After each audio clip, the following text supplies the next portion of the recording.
theory behind them. It was thanks to this guy that shin protection made its way over to football. Meet Samuel Widdowson. He was a cricketer and a footballer. He played for Nottingham Forest back in the late 1800s, and he wanted a way to protect his legs from nasty tackles. Apparently, he'd broken his leg in a match against Sheffield United in 1874 and wanted to stop it from happening again. Naturally, his mind drifted to his other favourite sport, where players had been wearing these pads. Story goes, Widdowson cut up his cricket pads, sewed them into his socks and popped them on before taking to the footy pitch. Ta-da! Shin pads. Like all great genius inventors, everyone took the mickey at first. To be fair, he probably looked quite stupid running around with these on.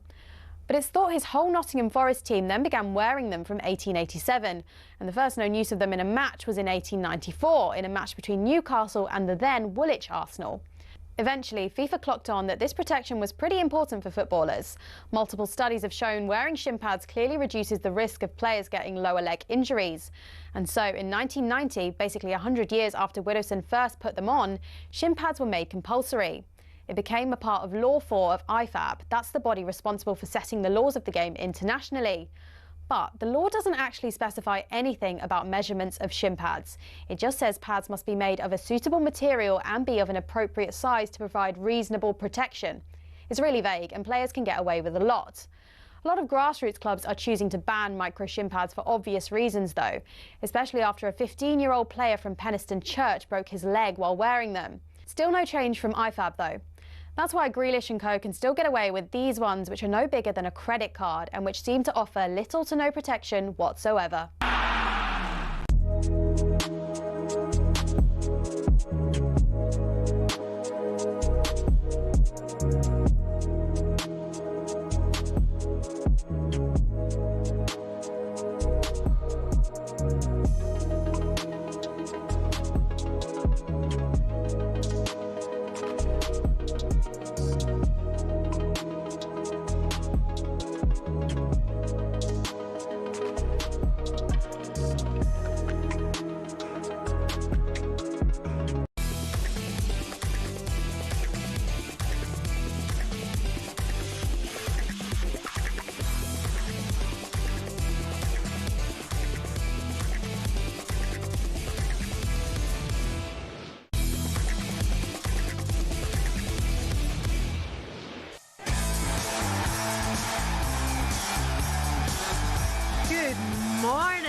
Saturday, you're listening to the Weekend Sports Breakfast here on talkSPORT. My name's Shebahn Aherne, alongside the Millwall legend, Tony Cascarino. Good morning. Good morning. Chelsea's Champions League charge has hit a wall of 3 scoreless defeats ahead of a season-defining clash with Manchester United. Liam Rosenior calls for his side to seize the initiative from the first whistle. What I want to see the team do is go and push for the first goal and not give the first goal up and give themselves the confidence to go on and win the game. And you could see against Manchester City, Cucurella is probably an inch away from scoring the first goal, and then that changes the momentum and the flow of the team. We have it live for you here on talkSPORT tonight. Build up from 7:30. Today's lunchtime kickoff sees Brentford host Fulham in a West London derby. Ahead of this one, Fulham boss Marco Silva called on his players to step up in their bid for European football. It's a decisive game, and as you go for the end, all of them, they are going to be decisive. This moment, you are going to play against a team that is in the same battle and you, and of course that 3 points, who is going to take is going to be a big boost. 12:30 kick-off, that one, live on talkSPORT. Our coverage starting from 11. And after a 25-year absence, Coventry City are back in the top flight. Congratulations, securing a late point against Blackburn. Coventry City manager Frank Lampard was in a buoyant mood.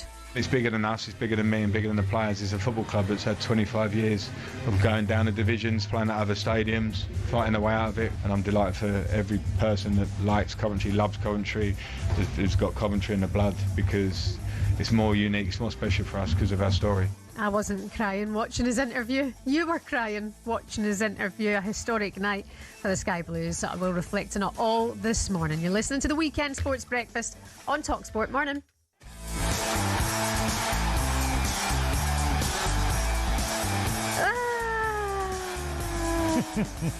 It's always a long old week without you. How have you been? I heard you got a little bit tipsy, Rooney. Oh yeah, Thursday. I did a dinner with Andy Townsend in London, and we ended up staying, and Andy stayed a bit longer because he has to always get back to the Cotswolds. That's where he lives. And we had It's great very fun. posh. Well, no, it's lovely where he is. Beautiful area. When he puts up walking his dog and stuff on Instagram, I'm always like, God, it looks like he's in a postcard. Yeah, have you seen the size of Norman, his dog? Have you seen the video where Andy Townsend's dog's doing Irish dancing? So cute. Is he a Newfoundland? Massive. Yeah, Newfoundland. It's huge. He named him Norman. And we do laugh because I've got a Pomeranian. It's a family dog, but I end up taking out, and the Pomeranian's tiny. And we want to do this video together of him with Norman and mine with, obviously with me with Pixie, who's tiny. But it was a great night. We had a really good day, really good fun. Met a load of great people. A lot of them I know. And we told a lot of old stories, some funny ones, and funnily enough, we've got one coming up together pretty soon. I know. I'm looking forward to it. I'm enjoying them. Look, socialising, but also when you get the build up to a World Cup. Yeah. And what's coming and the excitement. And now we're really the build up to the end of the Premier League season, which is obviously some huge games this weekend of the utmost importance. Yeah. I mean, that race for, European football is a fascinating look at the table. Not to mention relegation and the top of the table, Arsenal. Yes, they are doing very, very well. They've been strong all season, but it feels like they're ever so slightly starting to worry. You've got City in that position that they know how to hunt down best. It has been a fascinating season all round. It has. And if you look at where we're going to at the end of the season and how many managers' jobs are, in question, where they'll be. And then, the uncertainty who win between City and Arsenal, the Premier League, because it's a huge game. And then you've got the Champions League places. Relegation's sort of been sorted out. It's just the final spot, isn't it? Yeah. And that's between, obviously, West Ham, Spurs, Nottingham Forest and Leeds. And what a victory it was for Leeds on Monday night. I just don't see Leeds being in that scrap at all. No. Feeling themselves. Do you know what the performance was like, Shebahn? Arsenal got beat by Bournemouth, and Bournemouth were terrific. They really took it to Arsenal and made it very difficult. And I've said all season, Bournemouth if you get them on a bad day, they are a horrible opponent to play against. And Leeds was exactly that on Monday night for Manchester United. They literally run all over Manchester United with the endeavour, the physicality of their team, and deserved their victory. Yeah. Like Cass says, it's a monumental weekend in the Premier League. We have you covered on talkSPORT. Tara gets in behind, plays the ball across to Thiago! And the boy from Brazil, called up by Carlo, has bagged again for Brentford. We want to be ambitious, we really do. We want to try and strive to create something really, really special. Plays it square, Wilson! Fulham have scored 2 in a minute! It's Harry Wilson! Set ourselves in a position that you can fight for something very difficult to achieve, but achievable. Onto his right foot, he shoots and seals it for Chelsea. João Pedro rolls it home. I think we just need to focus on the next game and put ourselves back in with a realistic chance. He hits it all to Buckle and scores a terrific goal. Manchester United are level, and it's Bruno Fernandes. We're in a really good position in the league, and we've done some really good things, but we've got a big finish to the season coming up. Yeah, the top two go to head-to-head, tomorrow. But we've got Merseyside derby, a couple of London derbies, huge match in the race for European places, and the race to avoid relegation all coming up for you this weekend. We'll chat more about Man City, Arsenal tomorrow, Cass. But can you believe that Arsenal are now second favourites to win the league? No, because of the expectation on them to get a result against Arsenal. And Arsenal got to buck the trend. Their performances in recent weeks have been concerning, quite pragmatic type of football. Yes, they've got injuries. We all know that. They've got issues in certain areas. But they've got to give something something very different tomorrow, which we'll obviously do a lot on tomorrow about the game, because it's a huge part of the season for Arsenal and for City. But more so, Arsenal have to show they can be champions, and they're going to have to do that tomorrow. I'm looking forward to our 8 o'clock game here tonight on talkSPORT. Chelsea, Manchester United. Manchester United were awful earlier on. I didn't get the midfield of Ngati and Casemiro on Monday. And look, and that wasn't, the Leeds were terrific. So, they were just brilliant. Credit to them. Yeah, they absolutely deserved the victory. But I didn't get the two in midfield with no legs. They're both decent footballers. Casemiro's won everything. So, and by the way, got a good few number of goals this season. But they can't stop the opposition in the midfield area. Yeah, they need to bounce back today. But overrun. They're going to Stamford Bridge, as we mentioned earlier on. Chelsea are kind of stuttering as well. I'd say worse than stuttering. Yeah. Chelsea have been in awful form. I mean, I was at the PSG game. I was at the Man City game. Man City second half, they look like City. They were in literally second gear against Chelsea in the first half. And Chelsea had the odd chance and done okay. But with 10 minutes gone in the second half, literally City had ripped them apart. And look at just Chelsea's results, Shebahn. From the 7-0 victory over Port Vale, and then you look at Newcastle beat Chelsea. You look, Everton took Chelsea apart. The PSG games. Chelsea have been in really bad form. Live on talkSPORT tonight, that one. We'll build up to it in more detail. Chelsea, Manchester United, we have that one live. 8 o'clock kick-off. Your Liverpool, you just mentioned and touching on there. A very difficult week. We've got Isak returning, and now Ugo Ekitike snapped his Achilles. I mean, awful injury. Awful. It is. They all are. But I mean, you're watching that moment and there's a real problem here. He knew it himself. Yeah, I mean, John Barnes did that injury many moons ago, and John sort of reinvented himself because he lost half a yard. And John Barnes was a super quality footballer, as everyone knows.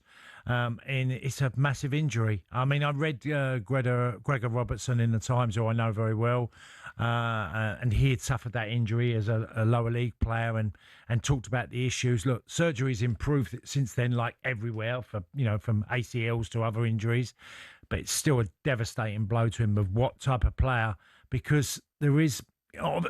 the operation itself is pretty serious, and what they have to do, the rehab, is extraordinary. It's nine months of literally dragging yourself into that gym every day to make that area strong enough to be able to play football again. Yeah, hate to bring my husband into it, but he did it 2 years ago. Oh, did he?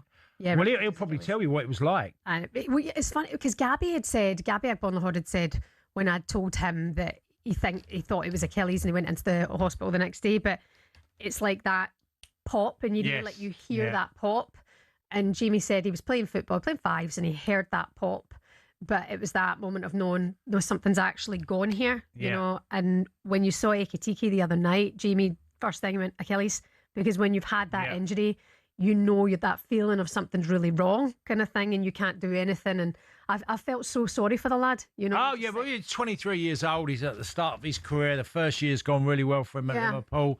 And it's that going on one foot, because Szoboszlai puts a poor ball into him and he doesn't quite get, and Ekitike's had to sort of go backwards to go forward and push himself off to make that movement and that power to go forward, and that's when he's done it. And it's fascinating how then it can just go. It pops, it breaks, it snaps in half. Like, how does it do that? What's the movement that's led to that? That's such a you're a year out. It's sudden explosion of energy to give momentum forward to try and react, and that's how he's done it. And he's not taking it. And like I said, Gregor Robertson explains it all much better than I can. But he actually said there is so much of a challenge in the rehab, because you have to they do this like these pillars in your leg that basically that grabs the muscle and the Achilles tendon, and it stretches it, and you have to keep stretching and stretching it. And he said it's a really horrific injury. It's a nasty one. So good luck to Ekitike. Like, say, all injuries are not pleasant, but you hear this one, all footballers who have had it say this is, it's the worst. Liverpool fans, you can let us know how you feel about it. Keep our fingers crossed and the lad can make a full recovery. Yeah, but let us know how you feel about the club just now as well. Big games coming up today. And that race for European places, the relegation battle, and then of course the big one tomorrow at the Etihad. You can let us know your thoughts. 03717 223344 is the number. The phone lines are open this morning, 81089 if you want to send us a text message. Coming up next, we'll discuss a massive afternoon for Spurs. Can they climb out of the relegation zone, because they host Brighton? You're listening to the Weekend Breakfast on talkSPORT in partnership with Volkswagen Transporter, working with you.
Klopp in for 12 months. Let Klopp be the manager and let Gerrard shadow him for 12 months. Let him learn from him. What are you on about? And then let Gerrard bring in his own team, because every Liverpool fan in the country, and I know they're listening to this now, would love Gerrard and Carragher on that touchline at some point. Bobby, what are you on about? You don't think it's happening? It's extreme, but... What do you mean it's extreme? Jurgen Klopp's not coming to Liverpool for 12 months to teach Steven Gerrard how to be the Liverpool manager. What are you on about? That's not happening, Bob. It's What do you mean, why not? I think... What do you mean, why not? Things that have happened in football... Do you think this is charity? That have happened in football. No, but I think there's worse things that have happened in football. Jurgen Klopp is not taking over Liverpool. No, you ain't doing it. No, I'm not saying on a permanent basis. I'm saying if he was shadowed. Bobby. Don't let Bob talk. Bob, Bob, we speak to you quite a lot, right? And you normally come out with some decent stuff, but that is absolute guff. I don't think it is. No, it is, mate. You're miles off it. You're miles off it. Jurgen Klopp's not going to turn up at Liverpool, come back for 12 months to shadow Steven Gerrard. What do you think this is? No, worse things have happened in football. Well, that's what they'd be doing if they brought Alonso in, if they wanted to bring Steven in as his number two. I just think the club have got to be bold. You know, they've been bold in the transfer market. Why not be bold with future decisions going forward? Well, you know, it would get the fans on side and all of that.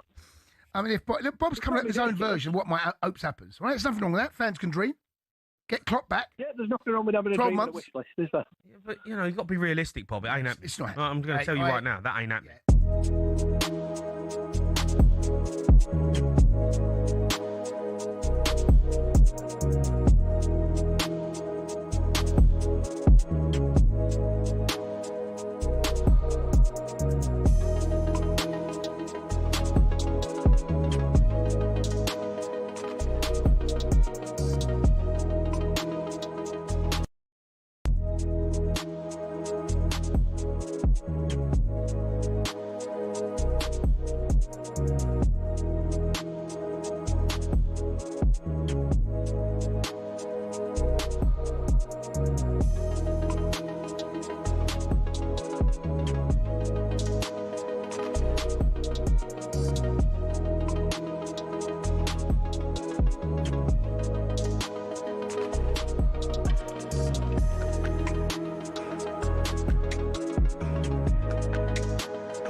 Get into our TARDIS. Good morning, you're listening to the Weekend Breakfast here on talkSPORT. Shebahn Aherne Tony Cascarino. Yes, sorry. Name the theme tune then. Oh, come on. What? Doctor Who? See, I've never watched it. I just wondered if you had, Mr. I don't watch TV. I don't have time to watch TV. That was me doing you. I mean, as a kid, Shebahn, obviously... What was this, your vibe? Well, yeah, you got scared. It was scary when you were, 7, 8-year-old. And look, Doctor Who's been on a hell of a long time. Also, my niece, his husband, has played a part in Doctor Who. He's a nasty. I can't remember which one he was. I'll have to message Sam. But he sometimes goes to these conventions as well. And he goes there in character and signs autographs. I can't even remember which one it was. I'll have to message him and ask. That's cute. Yeah. But Doctor Who's always, you like that when I was young. I think I was of the generation where it was kind of not as big it was back in the day, and then I just never it wasn't really up my street. But I did love David Tennant. It's his birthday today. Yeah. He was the 10th Doctor. Was he really? Lots of Doctor Who's. I'm trying to think. I forgot their names now. But it's because it's a long time ago. Remember Jodie Comer? She was right. Yeah. Wasn't she? Wasn't he in it? Whittaker, not the Jodie guy Comer. who does the Chase, Bradley. Yeah. Wasn't he in Doctor Who? But he played a part, didn't he? I don't obviously didn't play the Doctor, I'm sure. He was one of the assistants. Yeah. Assistant That's Doctor. Right, yeah. Bradley Walsh. That's what I was thinking of. Well, happy birthday to Dr. David Tennant, born on this day in 1971, making him 55 years old today. Right. If my maths is correct. I can't count. So. What did you say? He was born when? 1971. Yeah. Makes him 55. Yeah, I think so, yeah. I'm looking at Sam. Sam can count to 10, so that's great. There you go. Happy birthday to him. This week, by the way, don't forget to tune in to 21 minutes to go. It's talkSPORT's Dr. Andy Goldstein alongside Jason Cundy discussing anything and everything. This goes from one story to another and back again. It's full of absolute nonsense. And this story is about a crime-committing elephant on 21 minutes to go. It's available for you right now wherever you get your podcast. 20 minutes spare, stick it on in the gym, on the run, in the car, and enjoy that 21 minutes to go with Andy Goldstein and Jason Cundy. Don't forget, drive back Monday from 4 o'clock here on talkSPORT. Let's talk about Spurs heading into this weekend in the relegation zone for the first time since January 2009. Roberto De Zerbi welcomes his former side Brighton to the Tottenham Hotspur Stadium, searching for his first win in charge after that first defeat to Sunderland last week. So they've lost 9 of their 14 games since New Year's. They are in a dire old situation, Cass. Do you see them getting out of it today? Well, every week we get to and we think, oh, Spurs can't be beaten again. You know, they must find a way of winning. And they find another way of losing every week. So I can't work out what I expect from Spurs. I've seen them play a good number of times at home this year against Forest. First half, they were the better team. Should have been leading, didn't. End up losing 3-0. I come away thinking, I don't know what I'm going to get from Spurs as a side. Mm-hmm. I really don't. And I think the manager, De Zerbi, he's got an issue of, you know, he's got players as well out of form. You know, look at Dominic Solanke, who I think was certainly a very good player when they got him. And I look at Mawani and I look at Richarlison as a front three. They're all very off the cuff, all three of them. And if that's their forward line today, they've got to find something in midfield areas, because that has changed so often. I keep looking at their midfield, apart from Archer, who's sort of, you know, sorry, Archie Gray that's come in and done as well as anybody, and Bergvall, Paulinho, you know, and then you look at Sarr. It's such a mix everywhere. I understand you lose games and there's lots of changes, but it feels like Spurs are changing their team so often in midfield and forward areas. Yeah, I mean, the Tottenham Hotspur Stadium isn't exactly a fortress for them either, but De Zerbi welcoming his old side. I'll tell you what it is, and I've experienced this in my own career. You go to stadiums that are phenomenal and you love it. You think, wow, what a place to play today. And you go there and then you're hanging in, you're doing all right, and then suddenly you feel you can go and win it. Mm. And it's such a great stadium. I can remember that as, you know, playing days at some of the big stadiums, and apart from Man United, because everybody at that time used to batter everybody, Man United. But it's a weird one when you have such a glorious stadium that people come and think, cool, this is lovely. Yeah. You know, I mean, it's been a season of disasters, really, other than the stadium. I mean, now Romero, who's already faced a ban, a couple this season, isn't he? And then he's it'll be Danzo. Now he's out. Yeah, Danzo and Van der Ven will play today. Look, we've seen fullback areas change. We've seen the goalkeeper out. Kingsley's come in. Yep. You know, we've seen literally every position on the pitch at Spurs has changed because they're losing so often. And like I said at the very start, they just keep finding different ways of losing. And Brighton have been on a decent run, getting themselves close to the European spots. They go there with just that air, knowing that if we stay in this game, they're going to give us chances. Yeah, we can hear now from Spurs manager Roberto De Zerbi, who believes in his players and that they have what it takes to come out of the relegation spots. I believe in the human relationship. I believe in the spirit. I believe in the soul of the players. Before to speak about tactical disposition, style of play, defensive phase, with the ball, without the ball, set pieces, or these things are important. But first of all, I work with people with their problem. There are a lot of players, and we have to build or rebuild or find in these last weeks the best relationship we can find, and I want to see on the pitch players help their teammates, and push everybody for one target and to achieve our big target for us. Because if we don't achieve our target, everyone lose something in their career. Do you see this Spurs side available to Roberto De Zerbi and think there's character there, there's leadership there, there's a together group who can avoid the drop? No, I don't see it. I've said it so often this year that I just look at a team that I don't think, I've said this a few times, I'll say it again, I don't particularly like the squad, as in the characters that were there, and I feel like half of them feel like they're doing Spurs a favour, playing for them, no more. Right. And I'd add in what a disastrous weekend it was from last week. You know, okay, you can look, West Ham won on the Friday night, Leeds win on the Monday night, and you know then you got Forest who pick up a point, and then Forest have got Wolves at home. Yeah. Wow, shocking. If they lose today, Palace have got West Ham on Monday night, and West Ham are playing well enough. The other three, Leeds, West Ham, and Forest, are all playing with a hunger and desire, and these are not. So they have to find this. Whatever he does, De Zerbi, he's got to find a team that go out and compete and have the courage and the, just the belief that they can get something. Show some fight that these fans can get lifted by. Yeah. Game day phone in tonight, 5:30 here on talkSPORT. Spurs also kick off at Brighton at that time. We'll have the updates here on talkSPORT. You're listening to the Weekend Breakfast.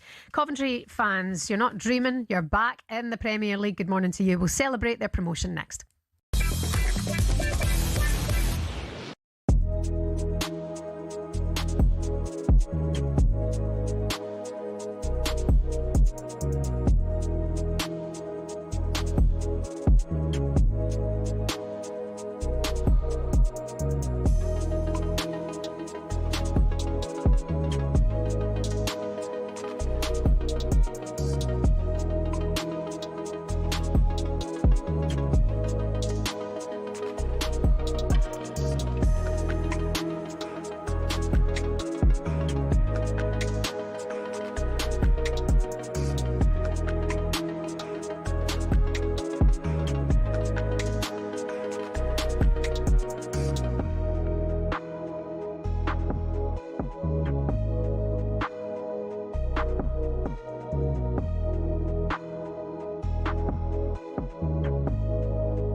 Am I right in thinking, Simon, Andoni Iraola, in the past, he's someone who's caught your eye? Down at Bournemouth, you've been impressed. Can't not do, can you? I mean, he's done a remarkable job at times. I mean, predecessors of his did remarkable jobs contextually, but he's elevated it even beyond that. The style of play, the manner in which they put some of the biggest teams into their box. They've had players repeatedly sold from underneath them, and yet still managed to produce a talent pool. They've had players sold at the beginning of the seasons, players at the middle of the seasons, and yet the guy has worked the oracle. He started slightly tentatively, didn't he? Because obviously you saw the Gary O'Neill situation where he got bounced out of Bournemouth and everyone thought that was an injustice. This guy came in, couldn't win a game. Gary went over to Wolves. Wolves beat Bournemouth inevitably in that particular game, and everything was looking like a particularly dark day. But he's been brilliant for Bill Foley. Bournemouth's been brilliant for him because it's given him a passage into the Premier League and shown an opportunity to show his trade. Yeah. But he looks to me like a manager that's going in one direction, and that's up. The question will be, how will he go when he manages bigger players in a bigger football club that has bigger expectations than Bournemouth, irrespective of Bill Foley saying that they can afford whoever they choose? Yeah, well, the direction we know he's going in is the exit door, because he'll leave the football club at the end of this season when his contract expires. Do you think, Danny, he's going to be widely coveted across the Premier League? There's no reason why not, because he's unapologetically himself in the way Bournemouth play. If you ever watch Bournemouth play, always better to watch them live, and I've had the pleasure of doing that quite a few times. He sets up his team really bravely to go after teams.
It's the Weekend Sports Breakfast here on talkSPORT. Good morning, it's Shebahn Aherne Tony Cascarino, former Chelsea and Villa. We're live on the smart TV today. I like your jumper, is that new? Yeah, a new one. Is it? Where'd you get it? In the shop. Oh, you're not revealing the brand. He's a brand. No, it's not a brand. Not of any note. I don't even know what brand it is. I just saw it. Did Joe get it? No, I got it. Sure. Yeah. That's nice. Did she approve of it? Yeah. You get a bit more conservative as you get older, but it's just a cream. Is it cream? It's a V-sip. V-sip, V-neck zip. It's nice. You look good. Thank you. Okay. Some of your headlines. I asked for that, didn't I? Being so vague. Oh, I'm such a cow some days. Some of your headlines this weekend. All days.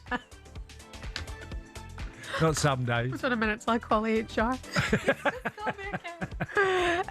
Some of your headlines this weekend. The Football Supporters Association says fans are being fleeced after the announcement that a 30-minute train journey to a World Cup game at MetLife Stadium will cost £111. Oh, it's just going up and up and up and up. They'll get you anywhere.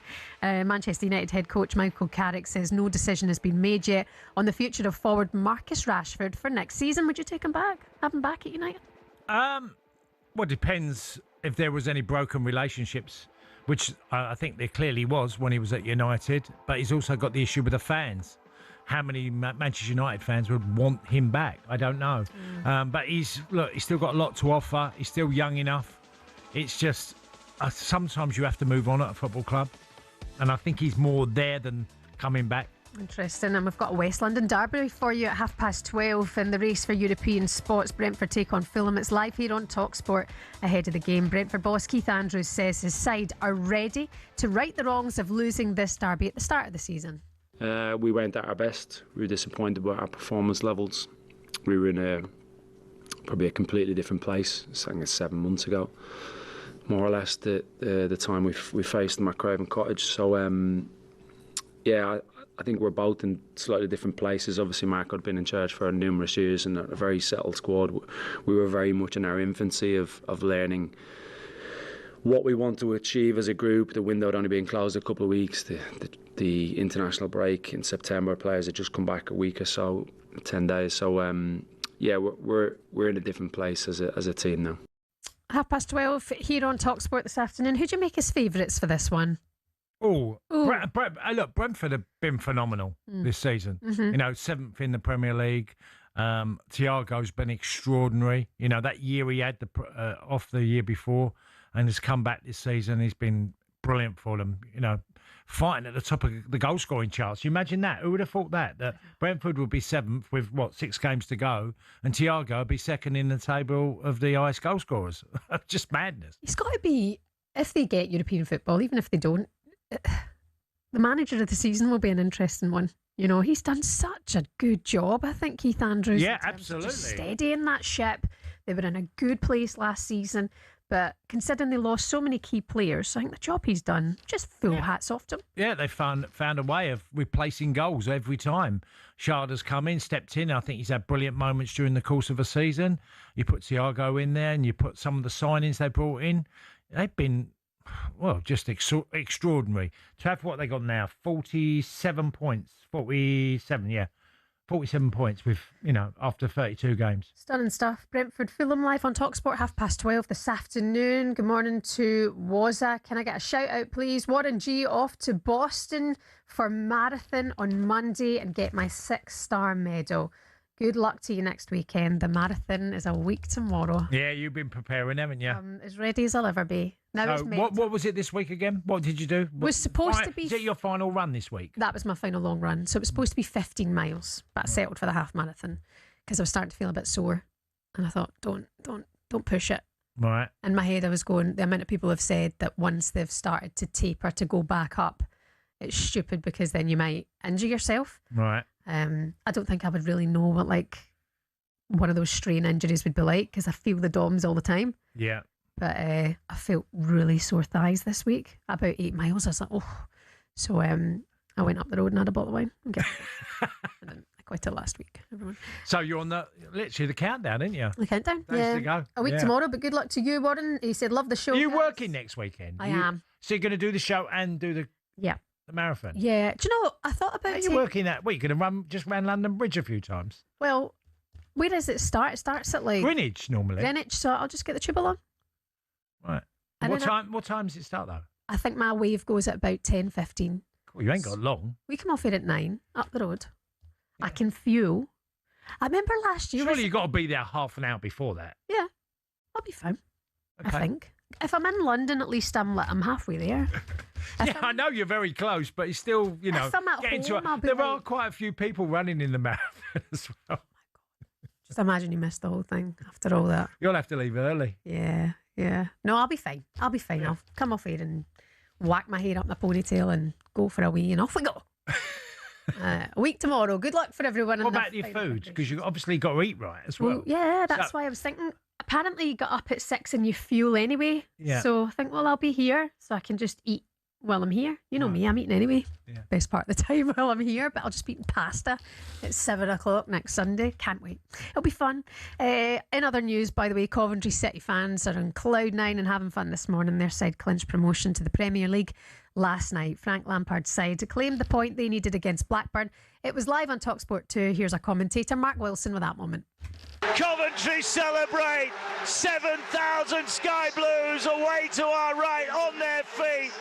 The Blackburn players take a draw tonight. It's Coventry's night. Oh, brilliant stuff. I mean, the first time back since relegation in 2001. Yeah, fantastic for the club and a hell of achievement. It started last season. Lampard got the job. They were obviously well documented where they were in the league, in the Championship. Had a great season, nearly got promoted through the playoffs, lost out to Sunderland. And this season they've cruised, really, most of the year. Their last 3 results are 3 draws, but they limped over the line. But they put a lot in, a lot of energy into it. And fair play to Lampard, done brilliantly well. And now there's a new challenge in front of him and the club and the fans. They're going to love it. Well, and I'm sure Coventry will spend really good money. I'm looking forward to seeing what they can do. Somebody who's feeling the love this morning, co-host of the Cov Pod, it's Coventry fan Simon Lillibury. Good morning, Simon. Congratulations.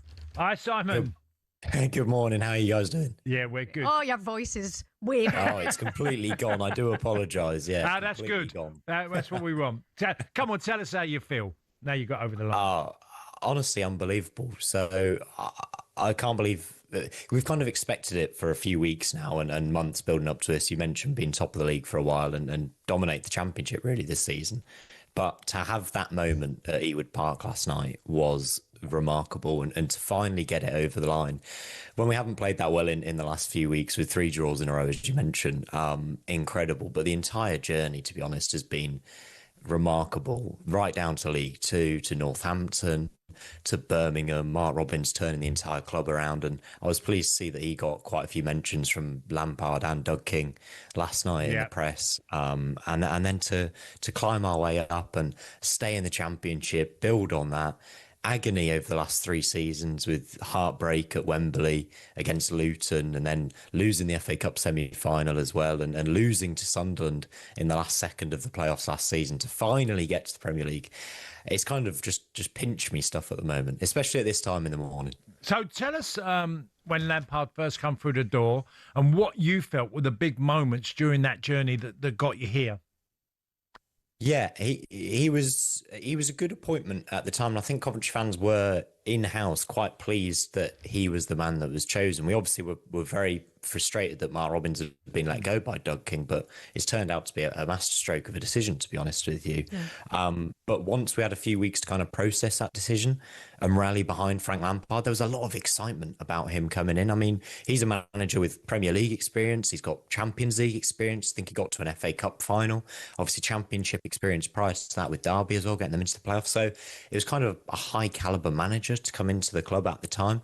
And we were all quite excited about it. In terms of milestones coming in, he turned things around quite quickly. I have to say, everyone knows he was 17th when he was appointed and kind of built slowly over Christmas. And then we went on an amazing winning run to get into the playoffs and finish 5th in the Championship last season. Obviously didn't go away at Sunderland, but there's been a few key moments and a few key tweaks he's made in terms of the fitness has been a massive one.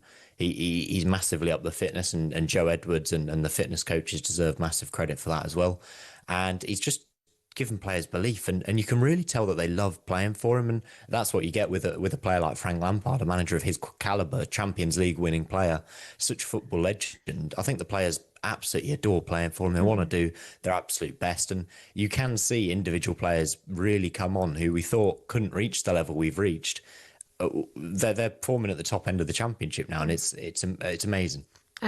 What do you remember about 2001? Forgive me for asking your age on air, but you look like a youngster. I mean, it's been quite the journey from 2001 to now.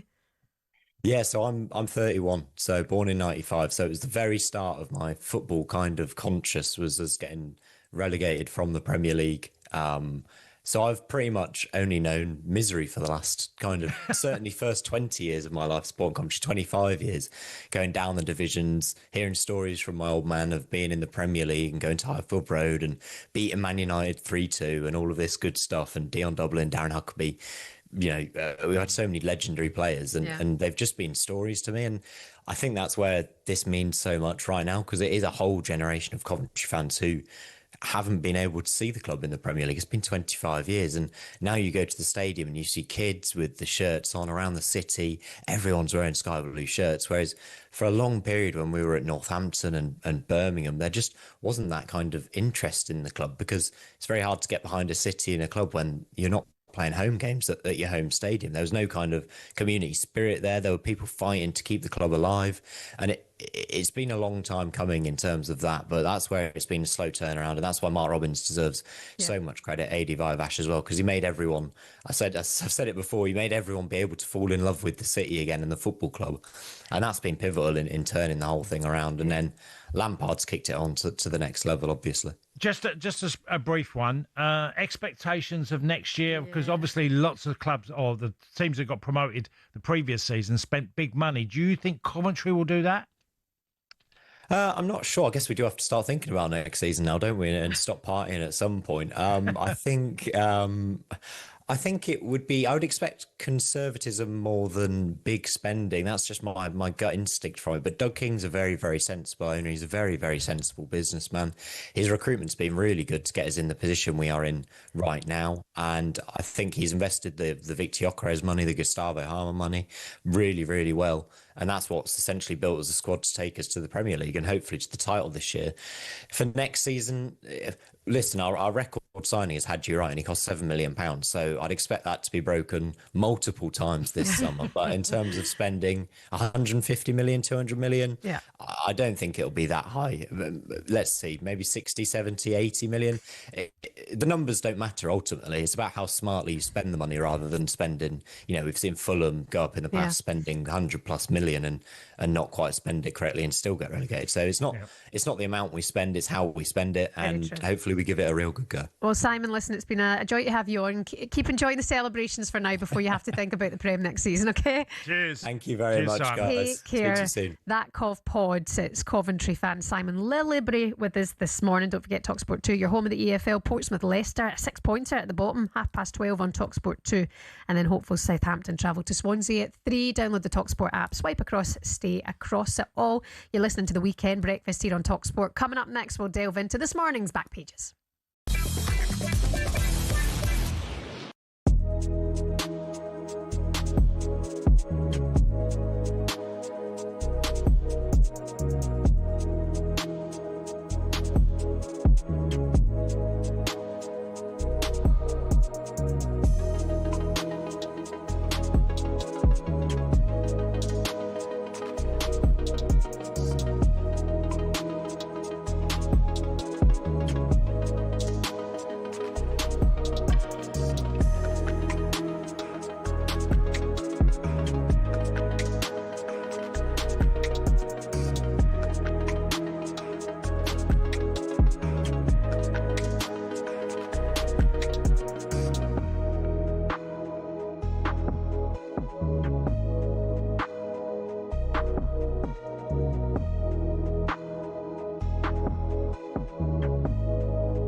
The debate goes on. The hair-pulling debate goes on because Manchester United, we now learn, plan to appeal against the red card given to Lisandro Martinez for pulling the hair of Leeds United striker Dominic Calvert-Lewin. Here's the thing, for the dismissal to be overturned, United have got to successfully argue to the FA that Paul Tierney made an error in sending Martinez off. Going to get Danny's take on this because this isn't going to finish yet, not anytime soon.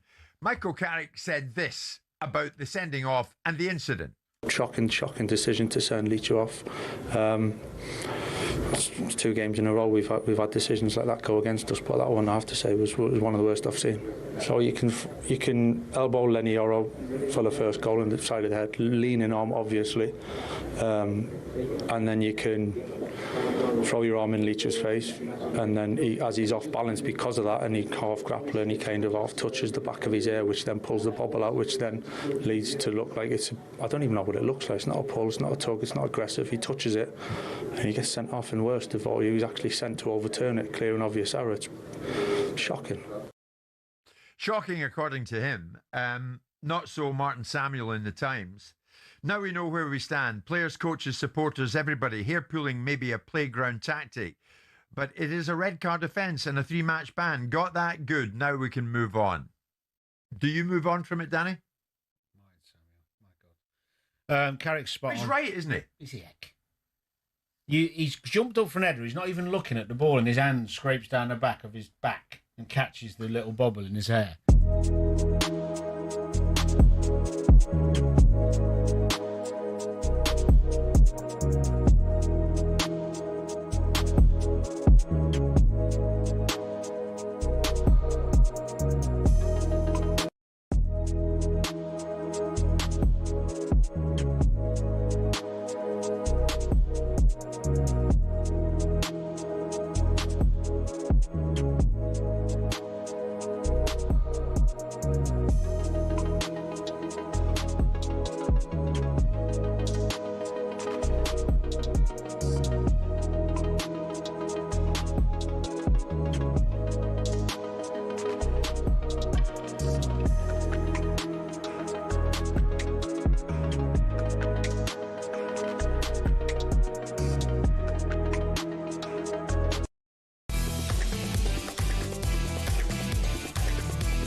Good morning. I hope you're having a good Saturday so far. Oh, I'm looking out the window here at London Bridge. The sun is up. We're in for a cooking weekend. Oh, it's a perfect day for You're out tonight then, aren't you? I'm not. Oh, you're not? No. Jamie's going to Ireland for the Ireland women's game against Poland. Right. So I'm at home with the kids. Oh. And my mum. My mum's coming to help me as well, so I can work in the morning. Oh, good. Sounds like a good weekend. Yeah, we'll have a nice chilled one. Like I say, I'm off it. Oh, right, okay. So, yeah. Sensible. I'll be fresh as a daisy tomorrow. What will you be like the week after? Well, I'm going to go on holiday. I'm going to go on holiday on a Monday. Well, a few days. All right. Are you back? Are you working again the weekend after? Yes. Oh, okay. I'll be back for you. Honestly, the idea of being a part upsets me. Some of your headlines this morning. Bournemouth are closing to appoint Marco Rosa as head coach to replace the departing Andoni Iraola, and Wolves' fate could be sealed today if they lose to Leeds and Spurs beat Brighton, or West Ham take at least a point on Monday against Crystal Palace. There's a permutation you have to work out your own head. Head coach Rob Edwards spoke about their loss last weekend and how ruthless the Premier League can be. I think in this league everyone loses games and you're going to drop points. There was, of course, the result was really disappointing. I think the sort of manner and the timing of goals 2 and 3 probably just skewed everyone's sort of view on the game a little bit as well, because we actually played really well in the first half, and there was some good stuff there, but ultimately the result was horrible. But no, we can't let that knock us, and we've got to try and keep keep going the right way and trying to do the right things. So there has been a lot of good results and some good performances, but you can drop points at this league, and if you switch off or make a few mistakes, you can get punished. Leeds Wolves this afternoon, 3 o'clock. All the updates here with Adrian Durham on Game Day Live. It's time now for this.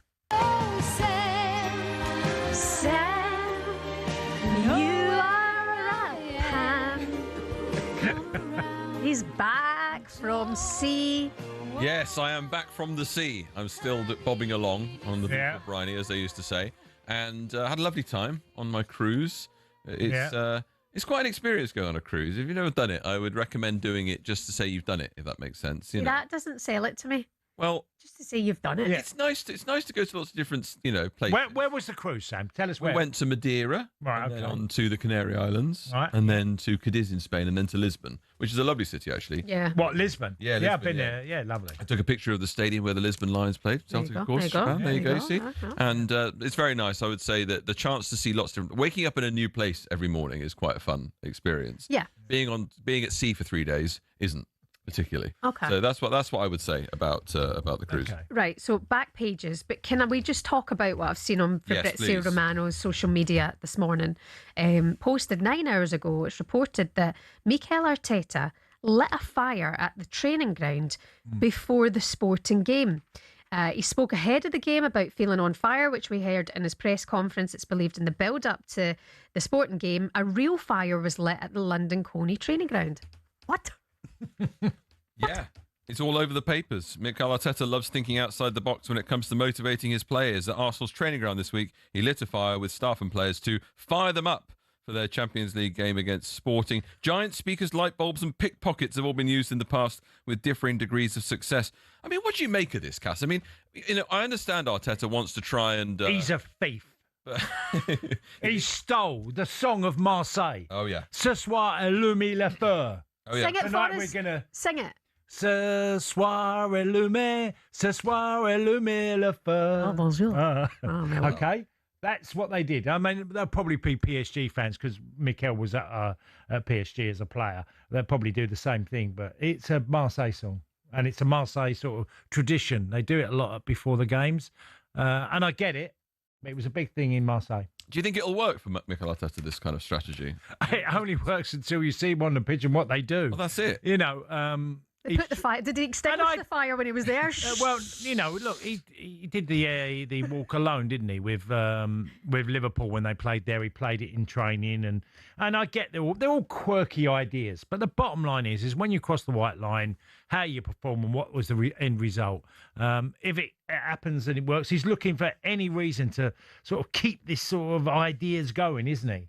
He's doing it a lot. I'm struggling to imagine. Obviously, the guys are used to it, right? They've got to be used to it, but that's intense stuff. Part of a cult, Can you imagine the It sounds bewildered looks cultish. among the players when he started lighting a fire? Pagan, you know, the pagan thing, isn't it? Getting the marshmallows out and all that. What's happening, Gaffer? Like, what are we doing? Bonfire night. It is fair to say, though, isn't it, that he does need to light a fire under the players because they've been a bit flat, haven't they? Yeah, they have. I mean, look, Bournemouth are a hell of a side. We know that. Yeah. And they punished Arsenal. But they've got to find something that's very different from what we've seen from them in recent weeks. Yeah. Because that conservative, pragmatic football will not, I don't believe, will get them anything at the Emirates. Well, unsurprisingly, although the results have been, they've had some decent draws against City.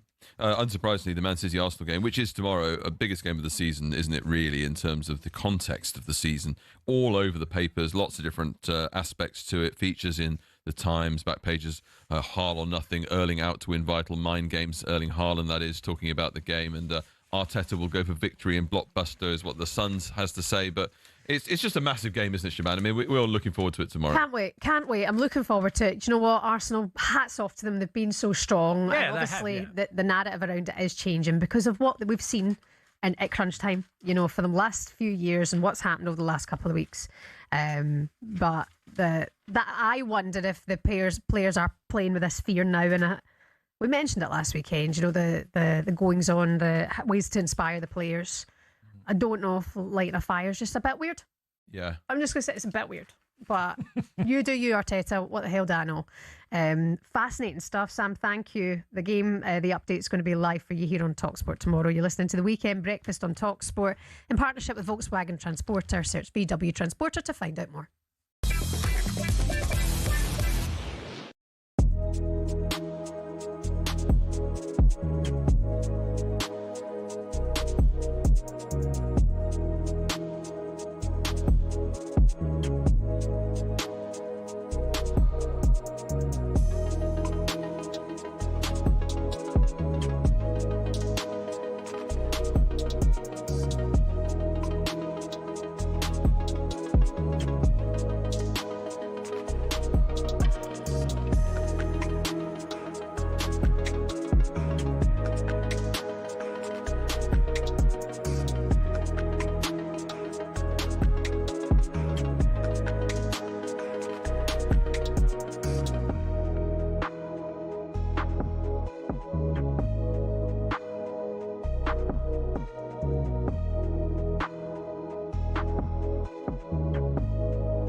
Harry Maguire in a bit of trouble, or his mouth has got him in a bit of trouble, Simon. The Manchester United defender, of course, now hit with a one-game suspension. He misses the match for United at Chelsea on Saturday. The FA ruled that he swore at the fourth official, Matt Donoghue, following his sending off at Bournemouth last month. Maguire missed Monday's defeat to Leeds, serving the suspension for that red card, but he'll now be banned for an additional game. Now, on the language that was used, the FA's written reasons confirmed that the fourth official, Donoghue, claimed Maguire shouted as he left the field, "You're a joke. You're all an effing joke." Maguire insists he didn't insult the fourth official, instead claiming he said something along the lines of, "It's an effing joke." The independent commission sided with the fourth official. They actually asked for a 2-match ban, but in mitigation, which included Maguire's character, it meant they settled on 1. What's worse, Simon? Or did they get a character reference from the people in Mykonos? What is worse? Questioning the integrity of an official or swearing at them? Context, isn't it? I mean, robust language is used. It's the manner in which it's used. We're all grown-ups, and this language that we see and hear, which some people are wallflowers about, is traded amongst referees and players at certain times because you want that kind of dynamic. You don't want it to turn into disrespect, into aggression. And some would say, how can you use that language without being aggressive? Well, you can. Yeah. You can use it contextually. But there's also this balance in my mind's eye, which I always want, which is the respecting of the officials. Of course, I want the officials to be worthy of respect.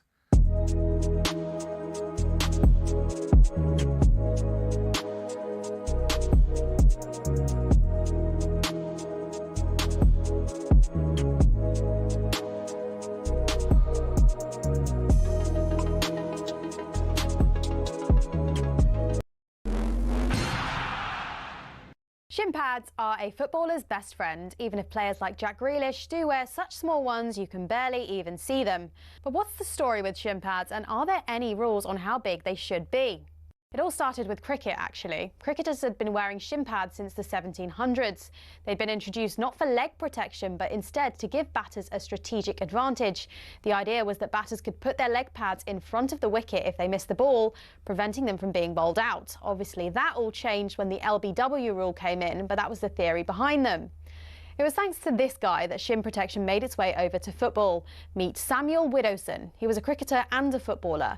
He played for Nottingham Forest back in the late 1800s, and he wanted a way to protect his legs from nasty tackles. Apparently, he'd broken his leg in a match against Sheffield United in 1874 and wanted to stop it from happening again. Naturally, his mind drifted to his other favourite sport, where players had been wearing these pads. Story goes, Widdowson cut up his cricket pads, sewed them into his socks and popped them on before taking to the footy pitch. Ta-da! Shin pads. Like all great genius inventors, everyone took the mickey at first. To be fair, he probably looked quite stupid running around with these on. But it's thought his whole Nottingham Forest team then began wearing them from 1887, and the first known use of them in a match was in 1894, in a match between Newcastle and the then Woolwich Arsenal. Eventually, FIFA clocked on that this protection was pretty important for footballers. Multiple studies have shown wearing shin pads clearly reduces the risk of players getting lower leg injuries. And so in 1990, basically 100 years after Widdowson first put them on, shin pads were made compulsory. It became a part of Law 4 of IFAB. That's the body responsible for setting the laws of the game internationally. But the law doesn't actually specify anything about measurements of shin pads. It just says pads must be made of a suitable material and be of an appropriate size to provide reasonable protection. It's really vague, and players can get away with a lot. A lot of grassroots clubs are choosing to ban micro shin pads for obvious reasons though, especially after a 15-year-old player from Penistone Church broke his leg while wearing them. Still no change from IFAB though. That's why Grealish and co can still get away with these ones, which are no bigger than a credit card and which seem to offer little to no protection whatsoever.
Good morning to you. Happy Saturday. It's the Weekend Sports Breakfast here on talkSPORT. My name's Shebahn Aherne. Former Millwall and Celtic striker Tony Cascarino is here. Good morning. So Chelsea's Champions League charge has hit a bit of a wall. 3 scoreless defeats now, and ahead of a season-defining clash with Manchester United.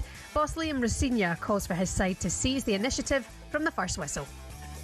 What I want to see the team do is go and push for the first goal and not give the first goal up, and give themselves the confidence to go on and win the game. And you could see against Manchester City, Cucurella is probably an inch away from scoring the first goal, and then that changes the momentum and the flow of the team. We start our build-up for that one at 7:30 at Stamford Bridge. Kick-off at 8 o'clock. Lunchtime today, Brentford host Fulham in a West London derby. Ahead of this one, Fulham boss Marco Silva called on his players to step up in their bid for European football.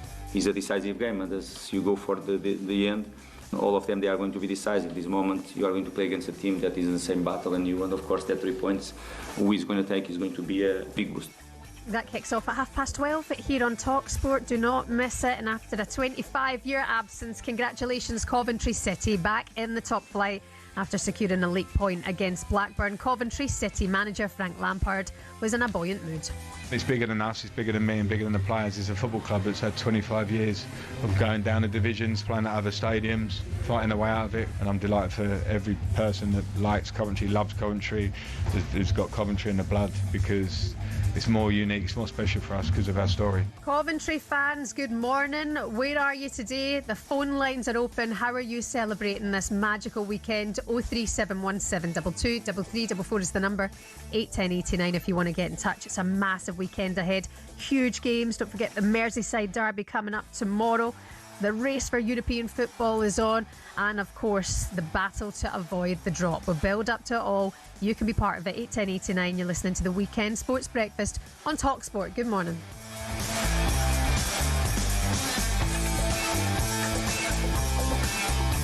Arteta's been bantered on the text messages this morning. Right, okay, go on. Stephen, this guy's off his head. If I was a player, I wouldn't take this seriously. Right. Paul saying, seriously, Arteta is losing the plot. What a load of bleep. Did he play Lulu, relight my fire? That's from Keith. Look, it's a tough one because when you do things that are outside the box, you know, where you're thinking, and you never know quite how it's going to work with the squad, with the media, you know, just people, fan base. You never know how it's going to work out. If you win games, it's all good. It's always fine. It's a great idea. If you lose games, people think you're going off the rocker. Mm-hmm. Yeah, lighting a fire's a next level, though, isn't it? I mean, if it's true, it's reported this. It wouldn't put it past me because I think back to that press conference kept going on about fire, didn't they? Yeah. Look, Don't try this at home. They've had run-ins before, and none of this has happened, has it? In previous run-ins. So Yeah, he well, obviously is actually thinking, it has, 'cause I need something different at the end of this season than what I've seen. I like that you give context to the point of the whole Marseille tradition and in France that it happens and they light the fire and it's part of a tradition. Yeah, exactly. Yeah. This isn't obviously an Arsenal tradition, but he's No. trying to find that way to extra motivate them. But it didn't work against Sporting because, again, it was a flat game. Yeah, they got the job done. No, but- I've always said to you, what you say and what you see can be completely different. If he says, I want fire, I want the team to do this, and then suddenly you get a pretty like a little match. Yeah. And then it went out. And look, a puff of smoke. Bournemouth showed all the fire against Arsenal. They were phenomenal. For the moment the game kicked off. But he's trying to find something, Arteta. And if you don't get the result, it always backfires on you. Yeah, Arsenal fans, I'm keen to get your thoughts on this morning. Yeah. I mean, it's How they view it. How Arsenal fans, how do you view it? Are you happy with your manager saying and doing things differently? He's trying to find something. Cass is right. Let us know your thoughts. 81089 03717 223344. It's reported he lit a fire at London Colney training ground ahead of the Sporting game to give players that extra fire in their belly. How do you feel about that? I mean, it's his way of doing it. It's his methods. He's the boss.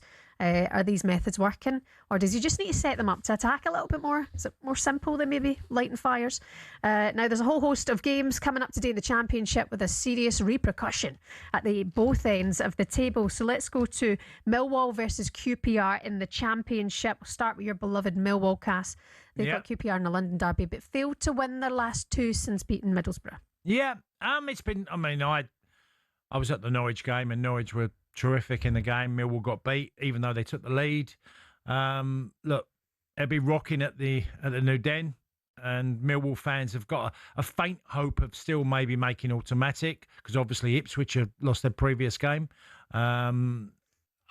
It's a tough one. Look, they're nearly guaranteed a playoff, place. So they're in a great position. No one would have envisaged the start of the season that Millwall would be in this situation. And they got QPR, London Derby. So be a decent game, be a good game. Millwall have had a bit of a week's rest because they look like a tired squad by the time. They need it. Alex Neil's got a lot out of this team. So he's got to try and get something more. But today's a big day for them, as it would really guarantee if they won their playoff spot.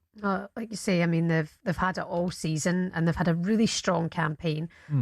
It would be brilliant to see a team like Millwall back in the Premier League because they offer that grit, something that we're maybe missing. I actually think Leeds brought it. Leeds do that. Yeah, well, all the teams that came up, really. I mean, you could argue Burnley not so much, but, we've seen this season where teams have just had that little bit more in there and gone with a lot more ambition to the Premier League because so many teams have gone up and come back straight down. The percentage is very high. So, look, Millwall have got to earn the right and they've got the running to play and try and get over the line against a QPR team that at times have been really good. Swansea, Southampton. That game is live and exclusive on talkSPORT 2 at 3 o'clock today. Southampton flying. We touched on Arsenal there. Well, they could set a record, can't they, today? 7 straight wins. Oh, brilliant. I think that's a record in the Championship if they win 7 games on the spin. So they've been sensational and been clearly the best team in the last month or two. When your man Tonda took over, there were 3 points from relegation. Yeah, I know. And we've seen this before. Coventry did it. Chrissy Wilder did it with Sheffield United. Roy Keane done it with Sunderland. When he first turned up at Sunderland, went on this amazing run. Literally, he had the fans. He was like the Messiah. He had the fans eating out of his hand, Roy. We've seen this before where teams go on a crazy run. It's because you get 46 games as well. So you've got a lot of time to recover. Yeah. Can you believe it was 10 years ago now that Leicester were just about to clinch the Premier League title? And you look at the situation they are in today at the bottom. Portsmouth host Leicester, live and exclusive talkSPORT 2. They were lifting the Premier League trophy a decade ago. And now there's the threat of heading to League One. 5 points from safety, 4 games to play. Leicester boss Gary Rowett says his side have to start picking up the points sooner rather than later in their bid to beat the drop. We're in a position we don't want to be in, so we've got to do something about it. And the only thing you can do about it is concentrate on winning the next game or doing everything you can to win the next game. And I've said it before, if other teams win around us, good for them. They're doing their job. They're doing what they need to do for their own clubs and their own fans. So we can't rely on other people. Jamie Preston from Leicester Fan TV is with us this morning. Jamie, good morning to you. It is an unbelievable set of circumstances for Leicester. How are you feeling about it? Oh, it's unbelievable. Like you said, I smiled when you started talking about 10 years ago. I'm not looking forward to it today. My hope has gone. It's the hope that kills you, isn't it? I've got 99% sure we're going down, but I've just got that 1% that we're still going to be there this time, next season. It's unbelievable how it's happened in that 10 years, considering we were FA Cup winners, we finished top 5 of the Premier League twice. European Cup Europa League Conference semi-finalists. It's unbelievable. We've just not performed this season. We've got too many mercenaries in the team that just don't want to play for us and not up for a relegation battle, I'm afraid. But it'd be just the Leicester way to win the next 4 games and survive, but I can't see it, unfortunately. Is it a case, Jamie, of you've got a lot of players on Premier League wages that have obviously not performed nowhere near to the level? Because since January, I've looked at your results and you've really struggled. You didn't start great, but the performance since sort of after the first couple of weeks of January, you've won 1 in 17. Well, at the start of the season, we won 3 out of the first 4, which was unbelievable. We thought Cifuentes was going to be brilliant, but then since January, it just went. And when Cifuentes went, Andy King came in, and we lost 4 on the bounce then, and we thought, Gary Rowett comes in, knows the Championship. You might get that managerial bounce, like you normally get the new managerial bounce, but we've not had it. We can't buy a win for love nor nothing. We really can't. We're struggling to score goals. We're struggling to keep them out. I know this sounds weird, but we have improved. We are a little bit harder to beat, but we just keep conceding silly goals from silly mistakes we make week in, week out. And that's what's costing us. And like you said, half the players are not interested. Half the players are on the beach somewhere. They already are.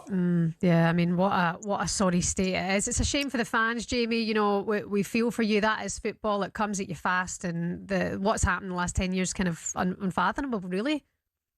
Oh, it is. I don't know if you know, but I live in Mallorca, but I fly back about 5 times every season to watch games. And it's hard work flying back this season, watching the games. I'm actually flying back for the Millwall game on Friday night, so that'd be an interesting game. Well. I don't know why I chose that one for some reason, but I'm flying back for that one. People say, why do you keep doing it? And I says, well, it's become a bit of a habit, an addiction. I don't want to fall out of love with it, and if I stop going, I might fall out of love with it. And I've Leicester born and bred. I'm 55 years old. I've been going down 50 years now. And if I stop going, I think I'll fall out of love with it. And I don't want to do that. Yeah, well, listen, good luck to you. Good luck to you, Jamie. Thank you very much for coming on this morning. That's Jamie Preston from Leicester Fan TV out in sunny Mallorca. I've got the sunshine here. And isn't that say a lot where a fan is saying that his intentions is he really feels like he doesn't want to go anymore, but because of his love for the club and where he was born, he can't do that. It's crazy. Portsmouth versus Leicester live on talkSPORT 2 for you exclusively this afternoon. Coming up next, put the kettle on. Let's sit back and relax and enjoy our weekly cappuccino with Cascarino.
I'm enjoying Britain's Got Talent. Are you more into You've not hit your golden buzzer yet, have you? No, I have. I hit it for Rafferty. Yeah, I hit it for Rafferty, 16-year-old boy who gelled music and magic together. It was really sick. And the last one, I watched one last night. I thought it was recording. The choir at the end were very good. The kids from Wales. Yeah, very good. We did the whole 6-7 thing. Do you even understand what that is? You get some numpties on there as well. Oh, you do. But what about the guy with the Scotch egg? He wants sectioned. KSI, I've got. Before I let you go, you're talking about 16-year-old magician Max Dowman. What about your team? Have you got a little bit of panic on the Arsenal? Nah, zero panic. I know the boys are on it, and I'm going to see them today or tonight when they face Sporting Lisbon. It's going to be a great game. I'm excited to see them do their thing. Obviously with what the press do to Arsenal, and some, even with some fans, and definitely everyone who aren't Arsenal fans, they put a lot of pressure on the team, and they want the team to break, but they're stronger than that. And I know that this year is going to be different. So I'm excited to see them perform and, do what they need to do to hopefully get a trophy this year.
Weekend Sports Breakfast here on talkSPORT. My name's Shebahn Aherne, and talkSPORT's in-betweener himself. talkSPORT's version of Jay from the In-Betweeners. Oh, I'm not Jay, am I? You're Jay? Oh. Do you know, Jay is based on a character, I think, when it was, what was his name? Frankie Abbott. And he was in like a police circumfend street gang. I can't remember which one. But he was a kid at school that just lied all the time and always would say, my dad's stronger than your dad and all this and just a fun. And Jay is that character in the In-Betweeners. Yeah. His chat is brilliant. Oh, yeah, it's hilarious. Yeah. It's mental. But it is, honestly, if you, I think it's the Fenn Street, maybe Police or Fenn Street Gang, which one? But that character was Frankie Abbott. For the older listeners would know who I'm talking about. What In-Betweener are you then? Well, I'm definitely not Neil, and I'm definitely not the main one. What's his name? Simon. Simon. Yeah, I'm definitely not Simon. I don't know. I wouldn't say. Well.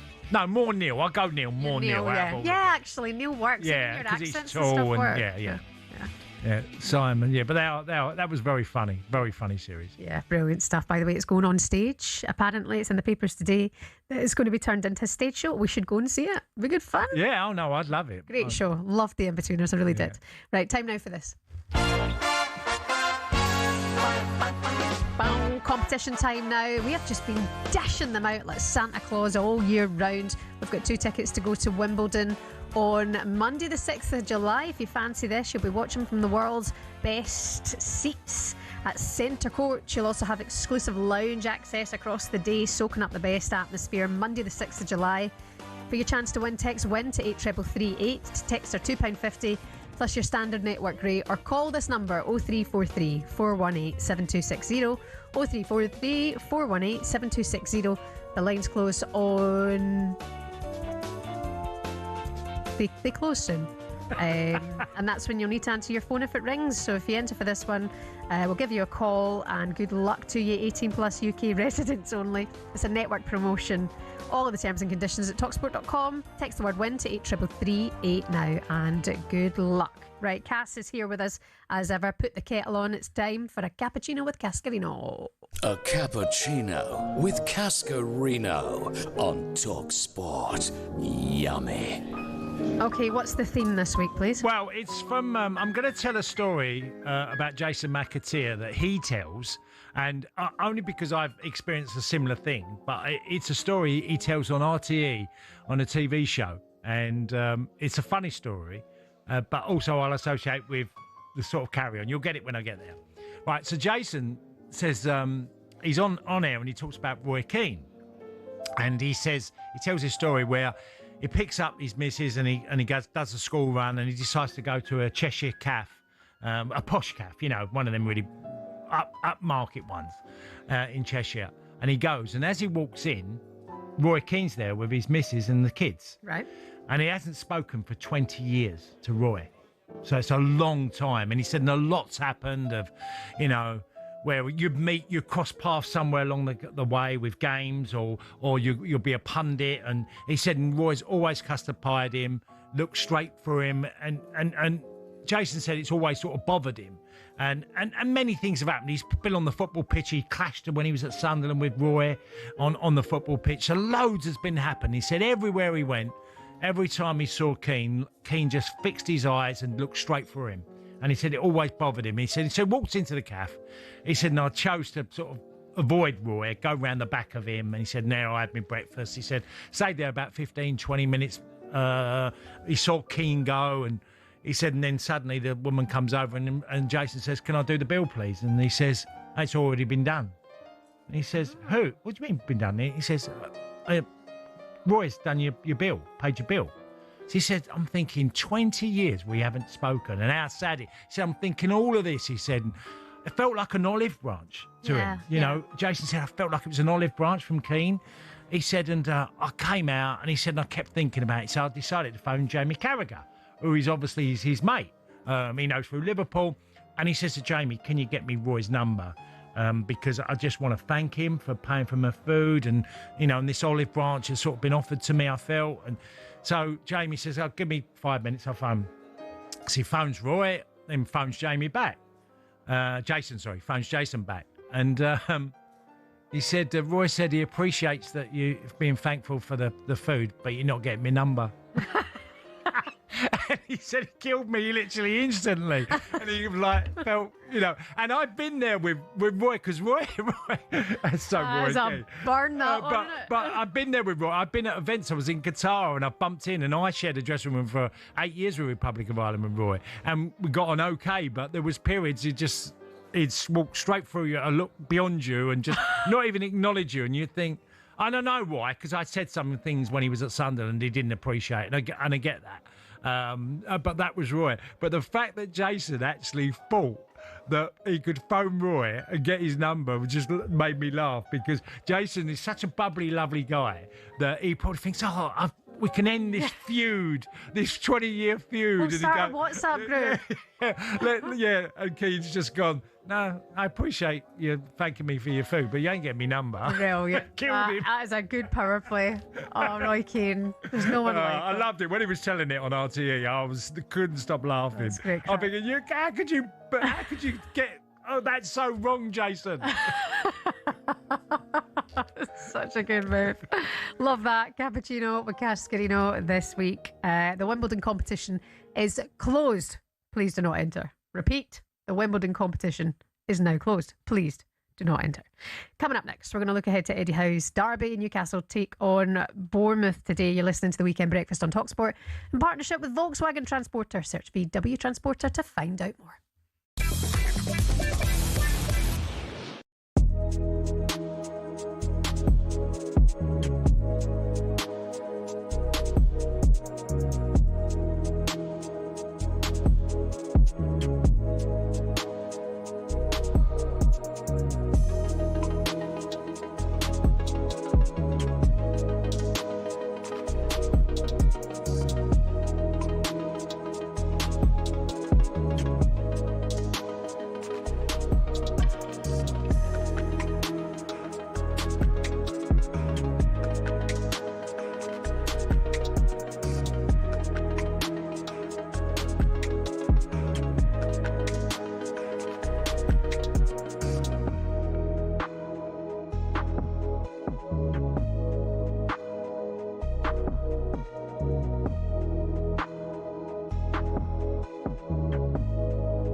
when PSG decided to go and score, they went and scored 2 goals.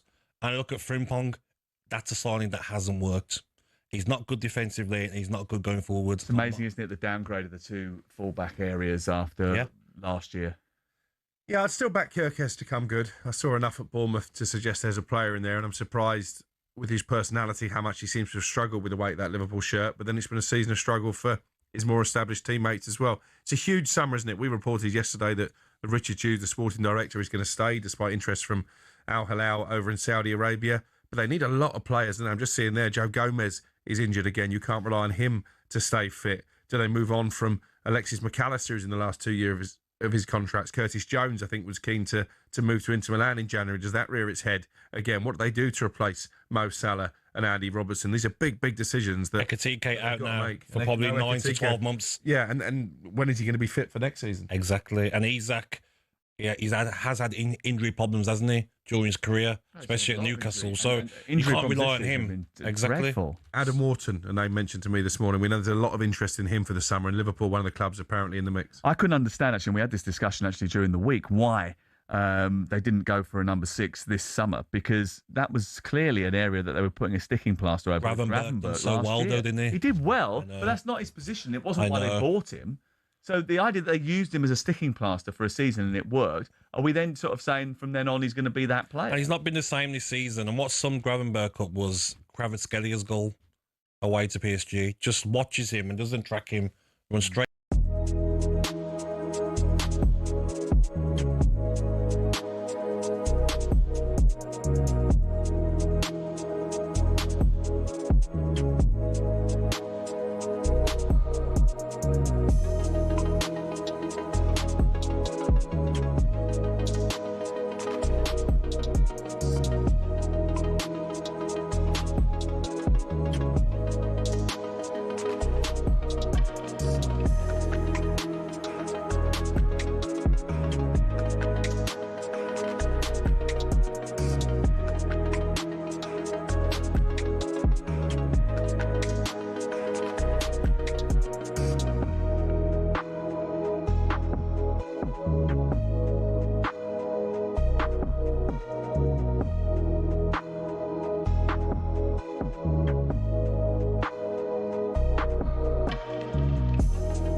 Sports breakfast here on talkSPORT. You know who this is, don't you? The legend. The big Elvis. No. Do you know? This isn't Elvis. No, it's Johnny Cash. Oh, sorry. Johnny Cash, the legend. Same thing, innit? I remember listening to the album. I think it was called Folsom Prison, where he basically went and done a concert at a prison in California. Brilliant. Did everyone think it was Elvis? No one thought that was Elvis. You were obviously winding me up. You never know with music, do you? Sometimes you... It's a tune, though. I'll give him that.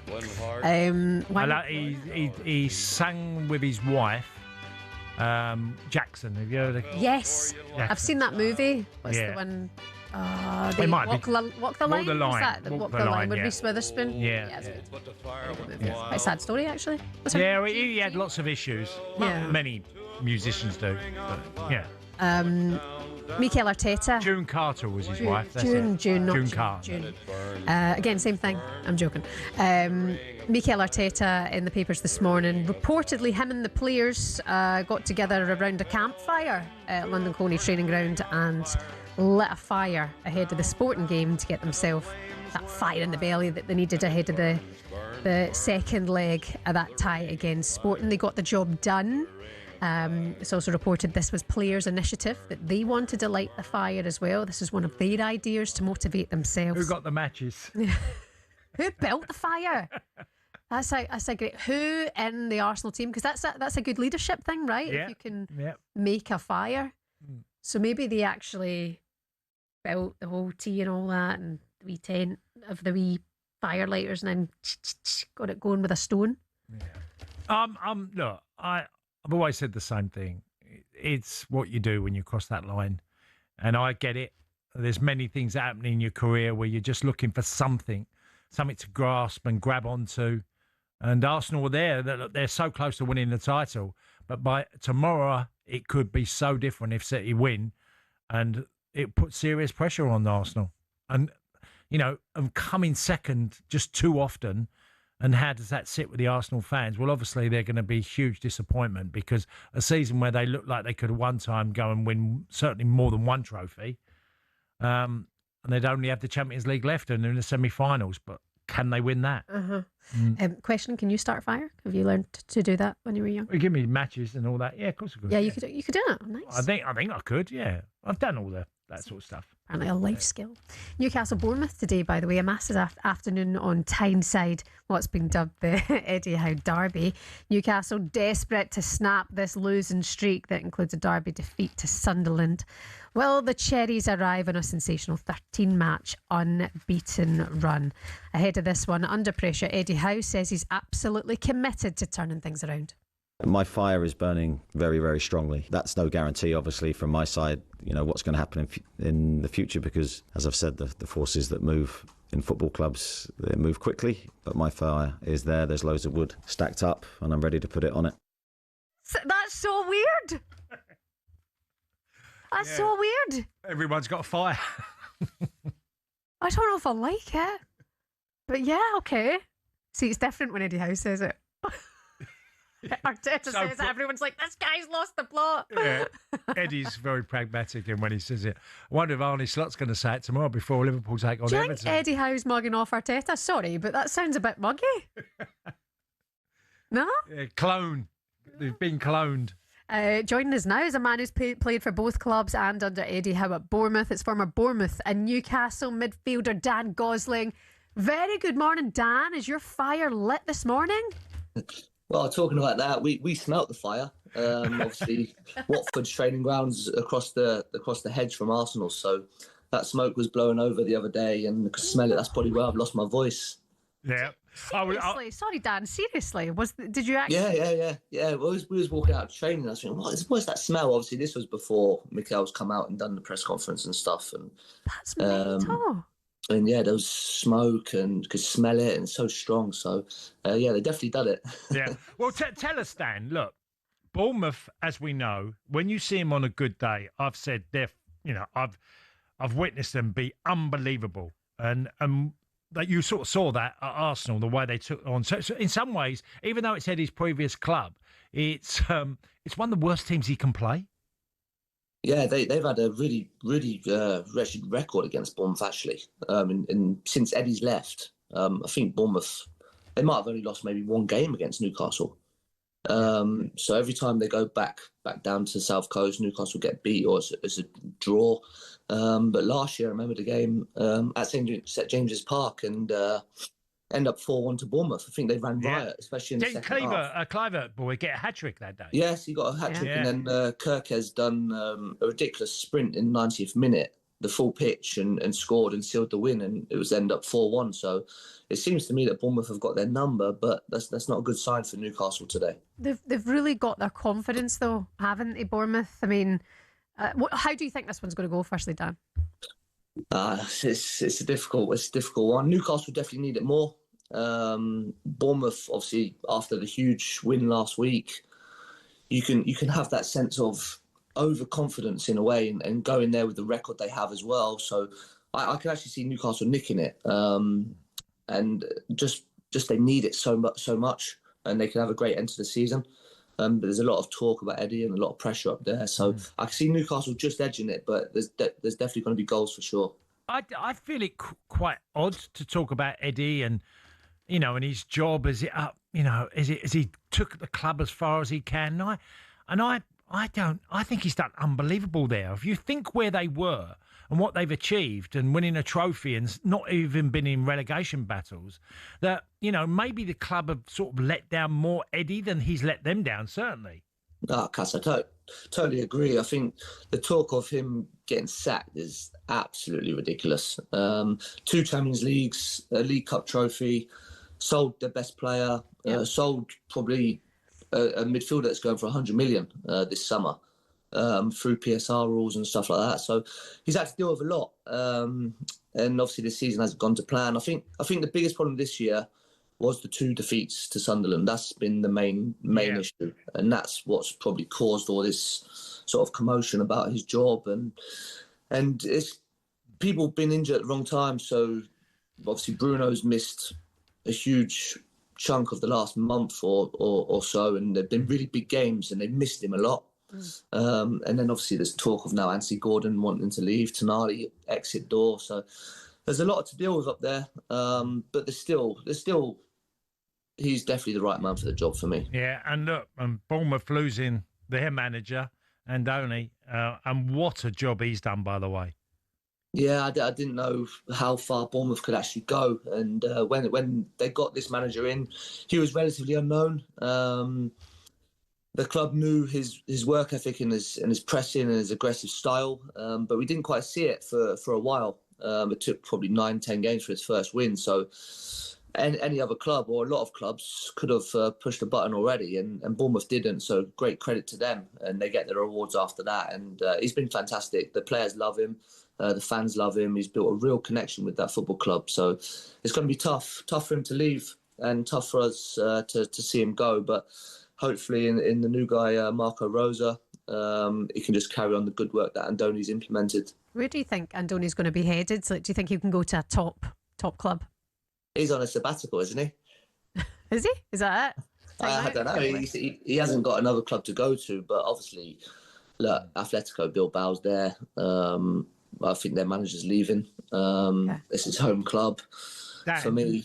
Dan, yes. Can I ask you, Richard Hughes bought him to Bournemouth. Yeah. Do you think that Richard Hughes, I mean, he's still involved, obviously, in Liverpool, and if Liverpool make a change, do you think that would be the connection, that he could go to Anfield? It's a good theory. Listen, Andoni's done so well that the big clubs will be after him.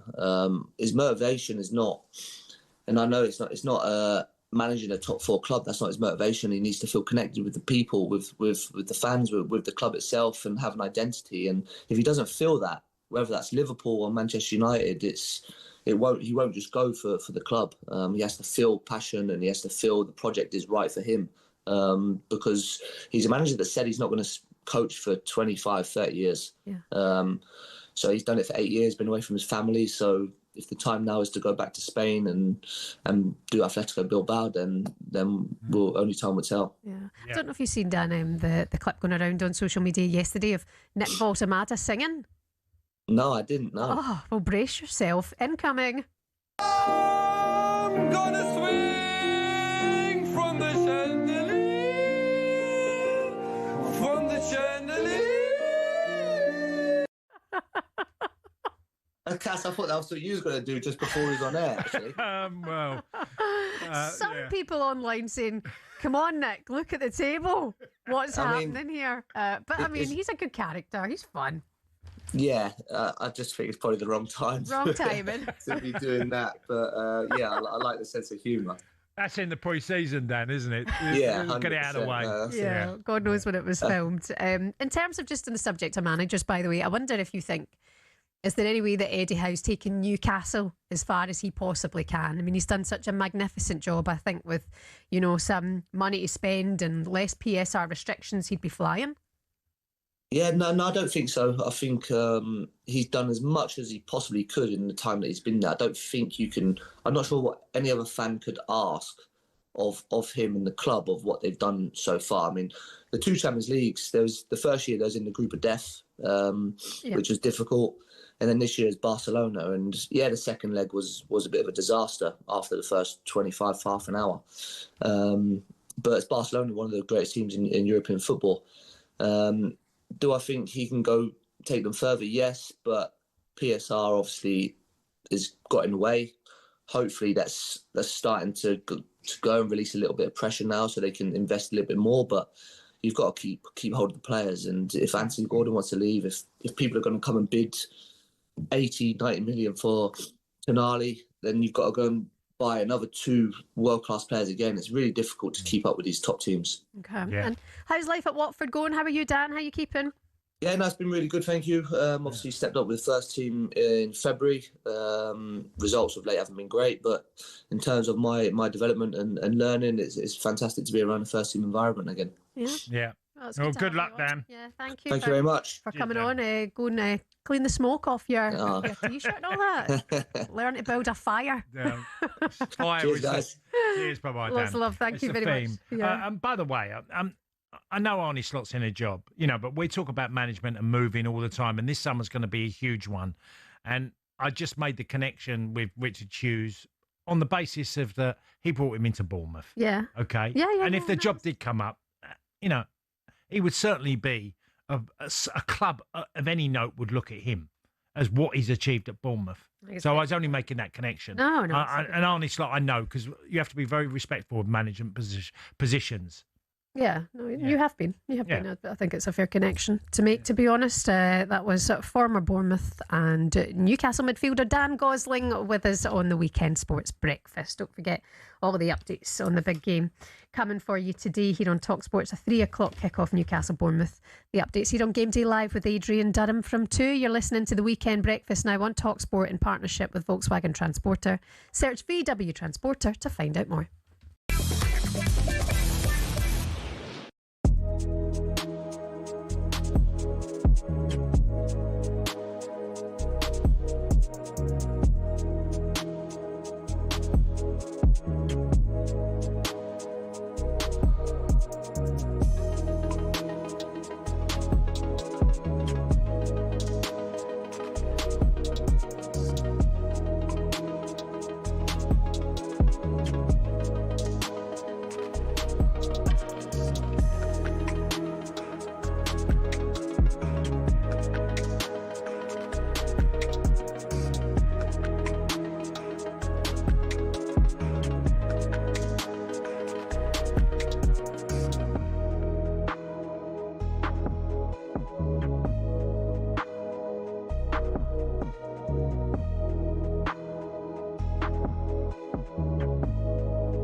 Placed Tottenham Hotspur, very much down there and scrapping in the relegation zone.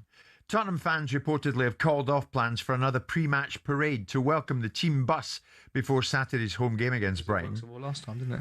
Well, yeah, this is all to show a bit of passion and fervour. We're right behind the team, you know, etc., etc. But apparently they're calling it off. A statement by the organisers of Show Up, Sing Up, Stay Up campaign said they were disappointed at calling it off, but they support whatever Roberto De Zerbi sees fit in order for his players to have the best possible preparation. Apparently, De Zerbi decided his players will arrive at the stadium earlier and not by coach so that they avoid fans lining the pitch, as we saw pre the Nottingham Forest game. Is he right, De Zerbi, do you think? Is he taking the temperature down a bit? Well, I assume he's got method to his madness. I mean, ultimately, the last time they did the show up, stand up, or whatever it was, didn't work so well, did it? They got beat 3-0 by Nottingham Forest. So I'm not so sure it's been proven to be something that has a proof of concept behind it. Yeah. The fans will be behind the players inside the stadium. Now, bless their little cotton socks. Maybe they don't need to be told how important it is to the fans, because it's only important to them, isn't it? Maybe that's part of the thinking. But De Zerbi is obviously trying to manage the game with the best intentions of making it as normal as possible, not heighten the expectation upon the players. any more than the circumstances already will. They'll be well aware of the social media reactions. They'll be well aware of the linear broadcasters and all their opinions about it, and they're well aware of the responsibility.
Very good morning to you. It's the weekend sports breakfast here on talkSPORT. Shebahn Aherne and Millwall legend Tony Cascarino. Some of your headlines. Chelsea star Cole Palmer has said he has no plans to leave the club after insisting he laughs at reports linking him to Manchester United. What's so funny? The Football Supporters Association says fans are being fleeced after the tournament announced that a 30-minute train journey to a World Cup game at the MetLife Stadium is going to cost £111. Shocking. And there's a West London derby today at the G-Tech Stadium. Brentford host Fulham. Brentford boss Keith Andrews believes his side can achieve European football. I know what I want. I want to push as hard as I can this season, and that means every game going out to win it. We've 6 left. We came back off that break with 7. We nearly won last weekend, which would have put us in an even better position. Clearly, we've 6 really big games left: 3 at home, 3 away. Huge London derby tomorrow, and we want to go all out to win that. I think whatever happens this season, we will have achieved a certain amount. Even as we're sat here today, I would like us to achieve a lot more. And then what next season brings, we'll just deal with that. I think that would be a very nice problem to have. Yeah, that's true. Set a high bar, haven't they, Brentford, going into next season? And they've had an extraordinary season. I think even at the heart of the defence, you look at Collins and Van den Berg, who's alongside him, been really solid. Rico Emery's had an injury again, which is a bit of a blow. He's had an hamstring issue. But they're a really solid team all the way through their team. Yeah, it's a really good game today, I would say, and the fact that Brentford, are in this situation, considering all the changes that they'd had. It's a really positive story all the same. And you wonder that pressure then and that European football is needed just yet. It's been a good season all the same. It's a weird one, Shebahn, because you look at Marco Silva's position at Fulham. Yeah. Uncertainty again. And we talked about how far can a manager take a team. And he's complained about lack of finance at certain times. He's losing Harry Wilson. You look at their team and you think it needs more. They've got promising young players like the lad King, Josh King, who's a decent footballer. The lad Bob, who's come in from City. But I feel like he wants way more than Fulham can do. Yeah. And that's going to be an issue. Yeah, it's live on talkSPORT, by the way, this afternoon, 12:30. Brentford host Fulham to build up. Former Brentford and Ipswich midfielder Alan Judge is with us now. Very good morning, Alan. Hi, morning, Alan. guys. How are you? Is okay? Yeah, we're good. We're good. So let's talk about what you're feeling with Brentford and Fulham. I've just given my sort of 2 pennies worth of where Fulham are and where Brentford are. Yeah, I agree with you there, Cass, on that. But knowing Brentford like I do, they would have been secretly aiming for Europe this year, even though knowing that they were going to lose Thomas in the summer. What I've been more impressed with Keith, I knew he was going to lose those 3 players in Wissa, Norgard and Mbeumo. It was the fact that he was able to rebuild his backroom staff quite quickly, and he's recruited really well on that side because Thomas took everybody with him. So it was a lot for Keith to do. And I went and watched. I was doing the game last week for Brentford against Everton, and Brentford by far were the better team and should have won that game quite easily. They can control the game the whole time, which they're not used to doing. They're used to more playing on a counter-attack base. Yeah. But going back to Fulham, yeah, I agree with you, Marco Silva. It always seems like there's something kind of going on, whether he's going to be staying or he's kind of going to be going. I agree with you. I think he's probably coming towards the end where he's probably thinking, has he brought the team as far as he can?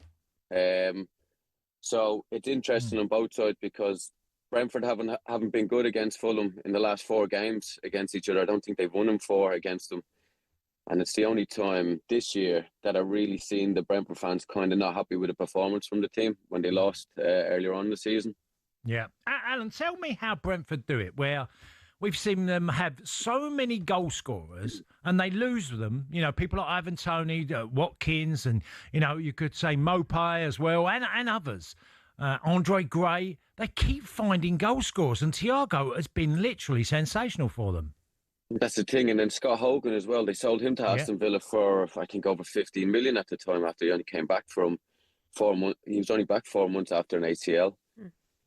Honestly, it's testament to what the way the club is run. Phil, Matthew, all the people behind the scenes. It's like they already know what's going to happen. It's the only way I can explain it, and they're always prepared for every eventuality. And then you go back to Thiago.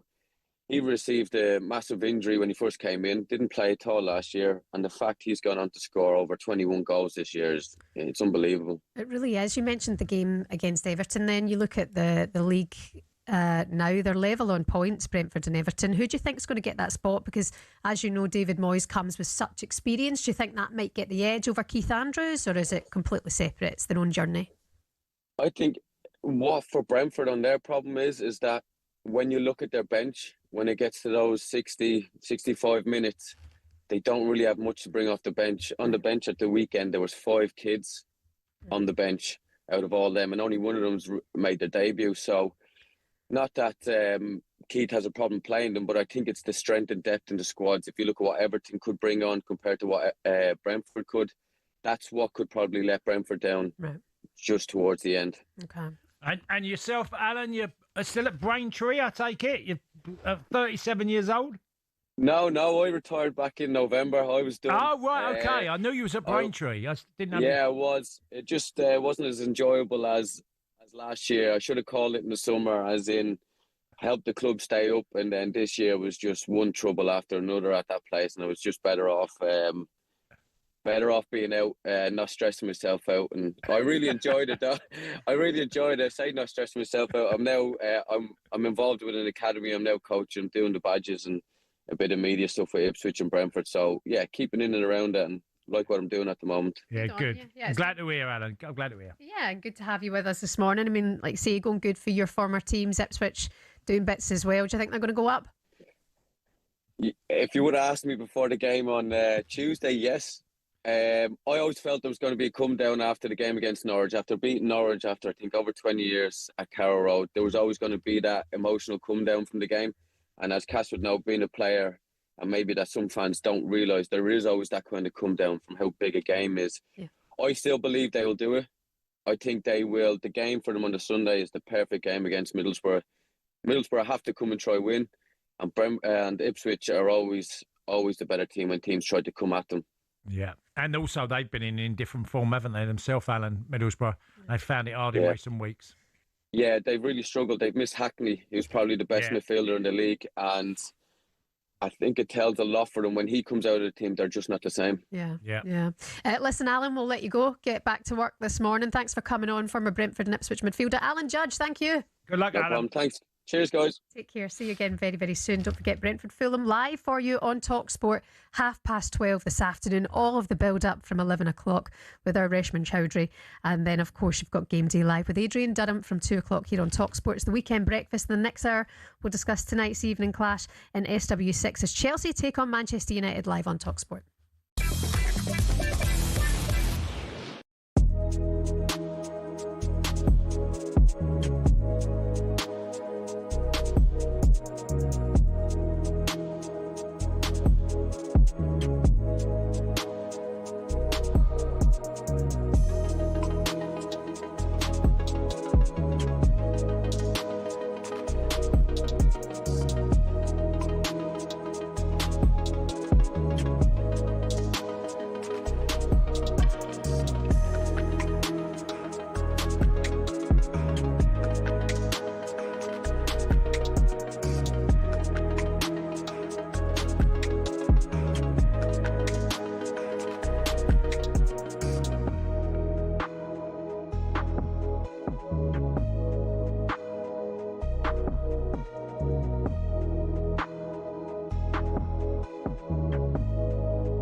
What's up,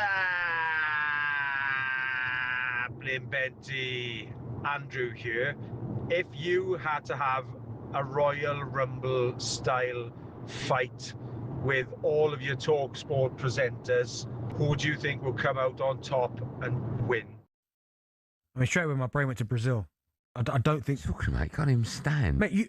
Sorry. Mate, are you? Do you what are you talking about? How are you throwing Brazil him over the top? You don't need to. It's a Royal Rumble. You have to go over the top rope. What, to get in it? No. Right. A Royal Rumble is. Yeah, I'm sure you can roll them under the bottom no, one. The Royal Rumble rules are you have to throw them over the top. I don't know if that's true. Joe, am I lying? So if you weighed a ton, yeah, you ain't losing it. No, because but when you watch old Royal Rumbles like Yokozuna, for instance, it took about 6 men to throw him over. I reckon you'd all team up and throw Brazil first. No, I don't think you would. Yeah, mate. I don't think. I mean, Ade would take some. He's the one. No, because you can get him out. You could be tussling and you both go out. You do what with him? Like tussling wrestling. Oh, okay. Yeah. What about Gabby? He's a big old lump. Anyone who's like. Who's going first? Jacobs. Hawksby and Jacobs are going top ropes, aren't they? No, do you know what's funny? I think you go first. Oh. And then the reason why I think you go first because I think I'm a threat. No, Yeah, they'll gag up on you. No. I think is it every minute? Every minute they come in after that. What do you mean they come in? So like Royal Rumble, you start with 2 people in the ring. Oh, I didn't know that. And then every minute, someone else comes in.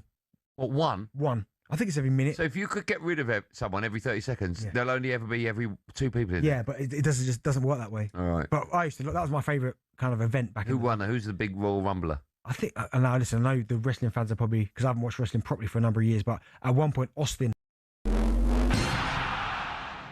Who would have thought a sporting event's halftime show could have a bigger impact than the game itself? Well, the Super Bowl halftime show does exactly that.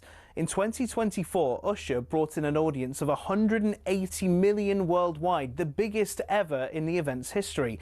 But how did singing and dancing get to be the centerpiece of America's biggest sporting event? The first edition of the Super Bowl was held in 1967 when the Green Bay Packers beat the Kansas City Chiefs in Los Angeles. Because of the sheer size of the event, organisers wanted to put on entertainment at halftime for the fans in the stadium. It was a display of marching bands, dancers and pure USA patriotism, and that was the theme that followed for years. In the 1980s, the Walt Disney Company got involved and we started seeing some interesting and questionable displays. But we got our first glimpse of halftime shows to come in '93 when none other than Michael Jackson stunned fans with his 15-minute medley of his own smash hits. When he walked out on stage, he had to wait for the crowd's cheers to die down for about 2 minutes before even starting his first song. Diana Ross, Gloria Estefan, Phil Collins all starred in their own shows, as did Aerosmith, who performed alongside NSYNC. Things got a little bit out of hand in 2004 when Justin Timberlake and Janet Jackson produced perhaps the most famous or infamous wardrobe malfunction in history. Shows from the likes of Prince, Lady Gaga and Beyoncé are considered by critics as the best. To give you an idea of the scale of things, Rihanna's 2023 halftime show included roughly 800 people. These ranged from backing dancers to stage crew to camera operatives broadcasting to millions around the world. The whole stage for that show was built in roughly 8 minutes and was broken down and cleared away in the same time. The acts perform for free nowadays, even though the experts reckon it costs around $13 million to put on Rihanna's show. Artists know they'll rocket up the charts in the following weeks. Rihanna's average sales improved by 140% in the months following her performance. The Super Bowl halftime show will be a fixture in pop culture for years to come. So the question is, who next?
Good morning. How are you? Welcome along to the Weekend Sports Breakfast on talkSPORT. Is Shebahn Aherne and former Celtic striker Tony Cascarino. Good morning. Manchester United faced Chelsea in a huge game in the race for Champions League football. United head coach Michael Carrick insists they're still in a good place despite winning only one of their last 4 Premier League games. Yeah, it's an important game. We're in a good position in the league and we want to keep building on that. We didn't get the result we wanted against Leeds on Monday, but certainly the way they finished the game and the character we showed, we've got to take that into this game with an extra player. Looking forward to this one. Live coverage from Stamford Bridge. It starts at 7:30. Live kick-off tonight, 8 o'clock here on talkSPORT. The lunchtime kick-off sees Brentford host Fulham in a West London derby. Ahead of this one, Brentford boss Keith Andrews hopes their season can still end on a high. Huge London derby tomorrow, and we want to go all out to win that. I think whatever happens this season, we will have achieved a certain amount. Even as we're sat here today, I would like us to achieve a lot more. 12:30 kick-off for that one, live on talkSPORT for you this afternoon. And after a 25-year absence, Coventry City are back in the top flight, securing a late point against Blackburn. Coventry City manager Frank Lampard was thrilled with the success. It's bigger than us, it's bigger than me and bigger than the players. It's a football club that's had 25 years of going down the divisions, playing at other stadiums, fighting their way out of it. And I'm delighted for every person that likes Coventry, loves Coventry, who's got Coventry in the blood, because it's more unique, it's more special for us because of our story. Absolute scenes. Coventry City fans, congratulations. Share your sore heads with us this morning. 03717 22 3344 is the number. 81089 if you want to give us a text. It's the Weekend Sports Breakfast here on talkSPORT. Good morning. You know I cry at everything. Like everything. Okay. I'm in the taxi this morning. Cabby Tom must have been like, what's wrong with her? Watching Frank Lampard's interview. As if I'm like this lifelong Cov fan. God, it's just so emotional.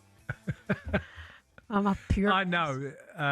Look, you sometimes that elation of watching people get so upset, and you know things that they've been through, and people they might have lost on that journey since Coventry have been promoted, and you know it makes you think of them, doesn't it? Yeah. Well, we heard that lady in the that news. connection. Yeah. Dad died 2 weeks ago. 2 weeks ago, lifelong Coventry fan, and all he wanted was them to get back to the Premier League. And after 25 years, it's what sport's made for, isn't it? Yeah, and that's why I've always loved them. No, it's a huge day for them today. Huge success, and credit to Frank Lampard and the job that he's done in the team. The fans enjoy it. 81089. Let us know how you're doing this morning. Let's focus and turn our attention to one of the biggest games of the weekend. Chelsea take on Manchester United at Stamford Bridge. Live, obviously, on talkSPORT. You cannot underestimate the importance of this match. The race for Champions League football livening up as we speak. Obviously, we're not in a good place in terms of the results. It's a brilliant challenge. They're in very real danger, not just of missing out on qualification for the Champions League, but maybe European football next season altogether. It's about the here and now. It's about the result tomorrow, yesterday. Not for 3 years' time. Chelsea's model for me, for a long period of time, was very clear. I hire a manager, you either win, all of a sudden with this new ownership, they're so far away from it. To Okafor, little volley, and he scored a second goal for Leeds at the Stretford end. The bigger picture is what it is, you know. Tonight hurts. It's really disappointing, but we've got a big finish to the season coming. Michael has dealt with it as a player. He understands it. Of course, everybody is judged on results. But where they're going to go? And this is significant in the race for the top 5. Man United wanting to bounce back from the shock 2-1 defeat at home to Leeds, but they'll have to do it without a makeshift defence. Harry Maguire, Lisandro Martinez both ruled out through suspension. Lenny Yoro is injured as well, bit of a nightmare. Yeah, all three of them. Martinez, Maguire, Yoro. From United We Stand, the editor, podcaster and journalist Andy Mitten is with us now to look ahead to this one. Very good morning, Andy. Hiya, Andy. Hiya, good morning, and congratulations to Coventry City as well. Manchester United had some great away days at Highfield Road, and I know they've had some rough times. I went to the new stadium in 2012 and it was a really tough time for Coventry City, so I think a lot of fans would welcome them back, and I was pleased that they came up last night. Nice, well said, Andy. Yeah, well said, Andy. Manchester United, It's a strange one because, like, they got the injuries, which we've seen, especially at centre half. I mean, it probably will play Maguire and Heaven as the two centre halves. Would I be right there? Yeah, it's a tough one because you're missing key players through suspension, through injury. So Manchester United have not had a situation like this for a couple of years, probably since they had to play Sofran Amrabat at left back, and that was a very difficult time.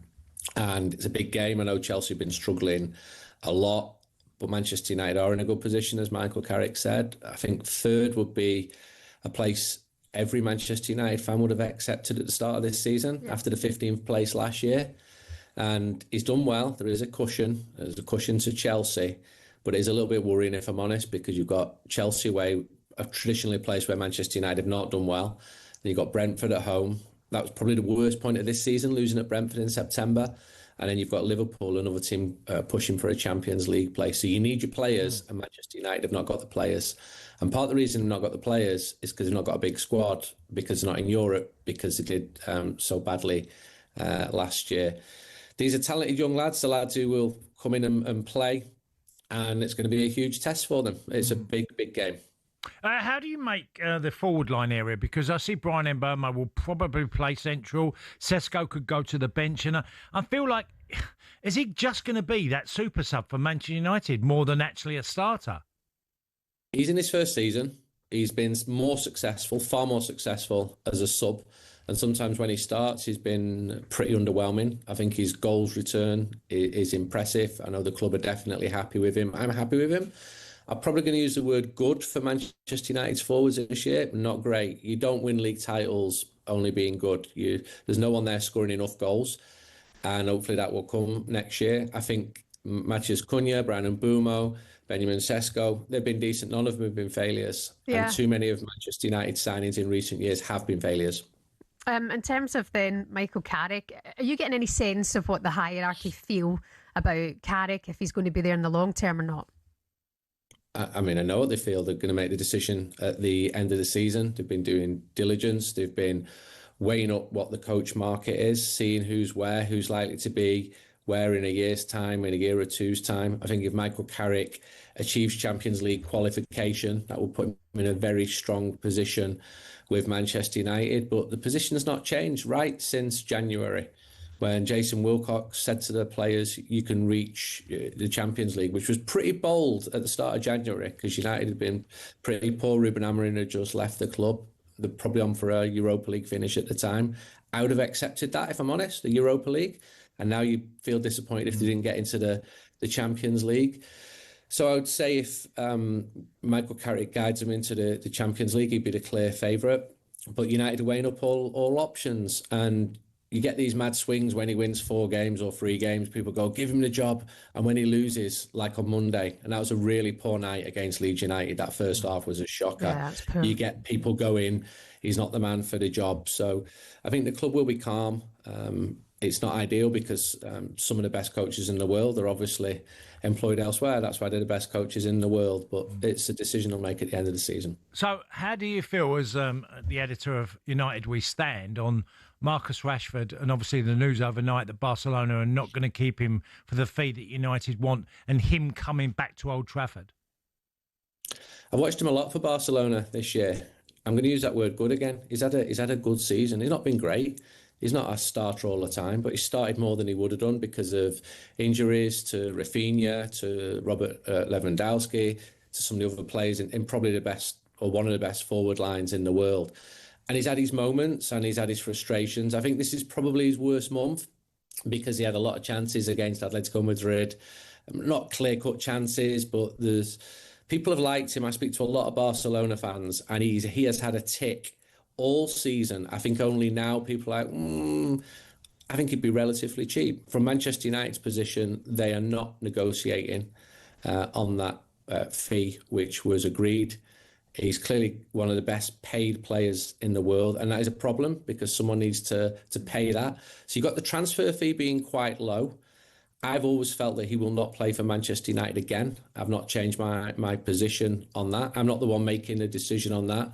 I don't think Manchester United fans expect him to play again. I think he and a lot of fans feel that his race has been run as a Manchester United player. And I say that with some sadness as well, because there were times when he was Manchester United's best player. He had some absolutely brilliant seasons. He's a Manchester lad. He's a United fan. And it's a shame how it all worked out, but it did work out like that. But Barcelona has been a success for him. He's going to win the league title there. Every indication I've had is he's been enjoying himself. I've watched him play live several times. And I think part of this is a negotiating tactic for Barca, who are now reevaluating the season because they've gone out the Champions League in the last 8. They expected to go a little bit further. Can they afford those huge wages? And if they can't, I think Manchester United will try and find someone else who can. Okay, Cole Palmer, he'd laughed off those United links yesterday against Chelsea today. They're away at the Bridge. How do you see this one going? I know they're really troubled. I've got Chelsea fans who are like, well, you've got problems. Look at our problems. Yeah. But you don't tend to do that. So I'm looking forward to going down there. It's an away ground that I love going to. I would accept Manchester United not losing it.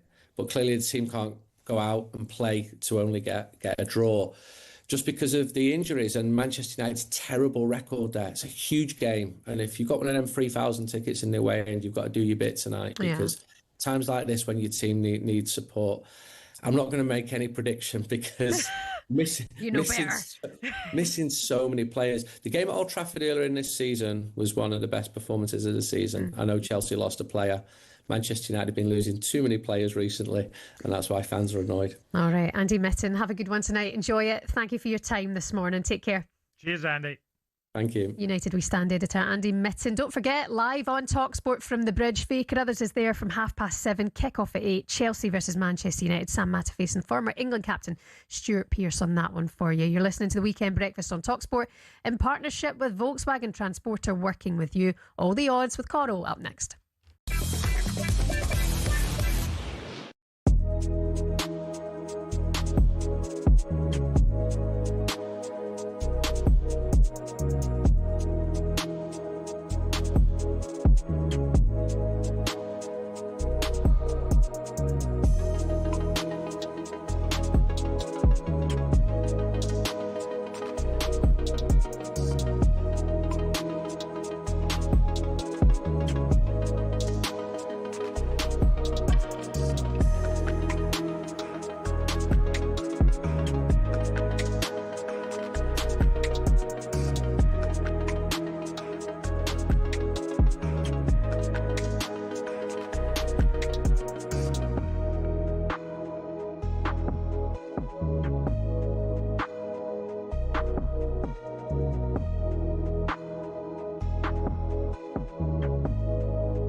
Bring Klopp in for 12 months, let Klopp be the manager, and let Gerrard shadow him for 12 months.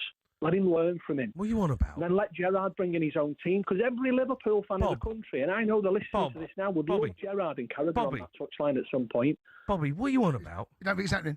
It's extreme, but... What do you mean it's extreme? Jurgen Klopp's not coming to Liverpool for 12 months to teach Steven Gerrard how to be the Liverpool manager. What are you on about? That's not happening, Bob. It's What do you mean, why not? I think... What do you mean, why not? Things that have happened in football. Do you think this is charity? Have happened in football. No, but I think there's worse things that have happened in football. Jurgen Klopp is not taking over Liverpool. No, you ain't doing it. No, I'm not saying on a permanent basis. I'm saying if he was shadowed. Bobby. Don't let Bob talk. Bob, No, but Bob, we speak to you quite a lot, right? And you normally come out with some decent stuff, but that is absolute guff. I don't think it is. No, it is, mate. You're miles off it. You're miles off it. Jurgen Klopp's not going to turn up at Liverpool, come back for 12 months to shadow Steven Gerrard. What do you think this is? No, worse things have happened in football. Well, that's what they'd be doing if they brought Alonso in, if they wanted to bring Steven in as his number 2. I just think the club have got to be bold. You know, they've been bold in the transfer market. Why not be bold with future decisions going forward? Well, you know, it would get the fans on side and all of that. I mean, if Bob's coming up with his own version of what my hopes happens, right? There's nothing wrong with that. Fans can dream. Get Klopp back. Yeah, there's nothing wrong with having a dream on a wish list, is there? Yeah, but, you know, you've got to be realistic, Bob. It ain't happening. It's not happening. I'm going to tell you right now, that ain't happening.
Good morning, you're listening to the Weekend Sports Breakfast here on talkSPORT. Are you heading to the chapel today? You putting a ring on it? You get married? Oh, I love a wedding. I love your a own wedding. one? Did you love your own I one? loved my own wedding. That was great. But I've had more fun at other weddings over my... Yeah. You're a bit more nervous at your own wedding, aren't you? Other weddings, I'm like that. I'm on the table. I was nervous at mine. Which one were you nervous at? No, they were quite... I got married in a church in the first one, and the second one, it was just a function in sort of down Canterbury way, and the third one in the Maldives. Oh, that's a nice... No, Mauritius, sorry. I got it wrong, Mauritius. I always do that with Maldives and Mauritius. You're boxing clever. You're going to say the third one was the best one, right? But No, which it was one lovely. Did you have more fun at? No, well, the third one it was more to do with a number of issues with my wife's mum was not very particularly well. She couldn't attend the marriage, so we decided to just go away with me, Joe, and Rocco, our son, and get married in Mauritius. Lovely. And we didn't have to pay for everyone. Well, this is right. It's expensive in the third time, isn't it? No, but it was a lot of things like that were an issue. So yeah. Jamie O'Hara is getting married today. I know. Jason Cundy, I believe, is one of his groomsmen. How's that worked out? Well, actually, I think they're a little... Is he going to wear a mask of the bride on the day? Jason's got to have a mask, hasn't he? He's got to have his wife's mask. Apparently, there's reports that Jason Cundy came back to the office yesterday to pick up a mask. Oh. Right. So probably Arteta or Ange are going to be there. Right. The mask editions. Yeah. I could see Jamie being like, Cundy, just play it normal for one day. Will you just be normal for me? Please be God. There's a story in the papers today about a woman who had a revenge attack at her wedding by the sister-in-law, and as she was about to walk down the aisle, threw black paint all over her. Oh. Yeah, just as about... Do we know the reason why? Revenge. An ongoing feud between the bride and the sister-in-law. She was given 10-month jail suspension, admitting criminal damage. I mean, have you ever had wedding drama? No. That's insane, to be fair. No, that's beyond the power, isn't it? That's just mad. That's nuts. Jason Cundy, just behave today. Be a supportive friend to Jamie, okay? He loves this woman very, very much. And good luck to Jamie and Kez. I hope you have a wonderful day. And I hope it all goes smoothly. Time now to get the latest odds with Coral. The Coral Daily Download on talkSPORT with Coral. We're here for the fans this season. 18 plus, gambleaware.org. Hi, John.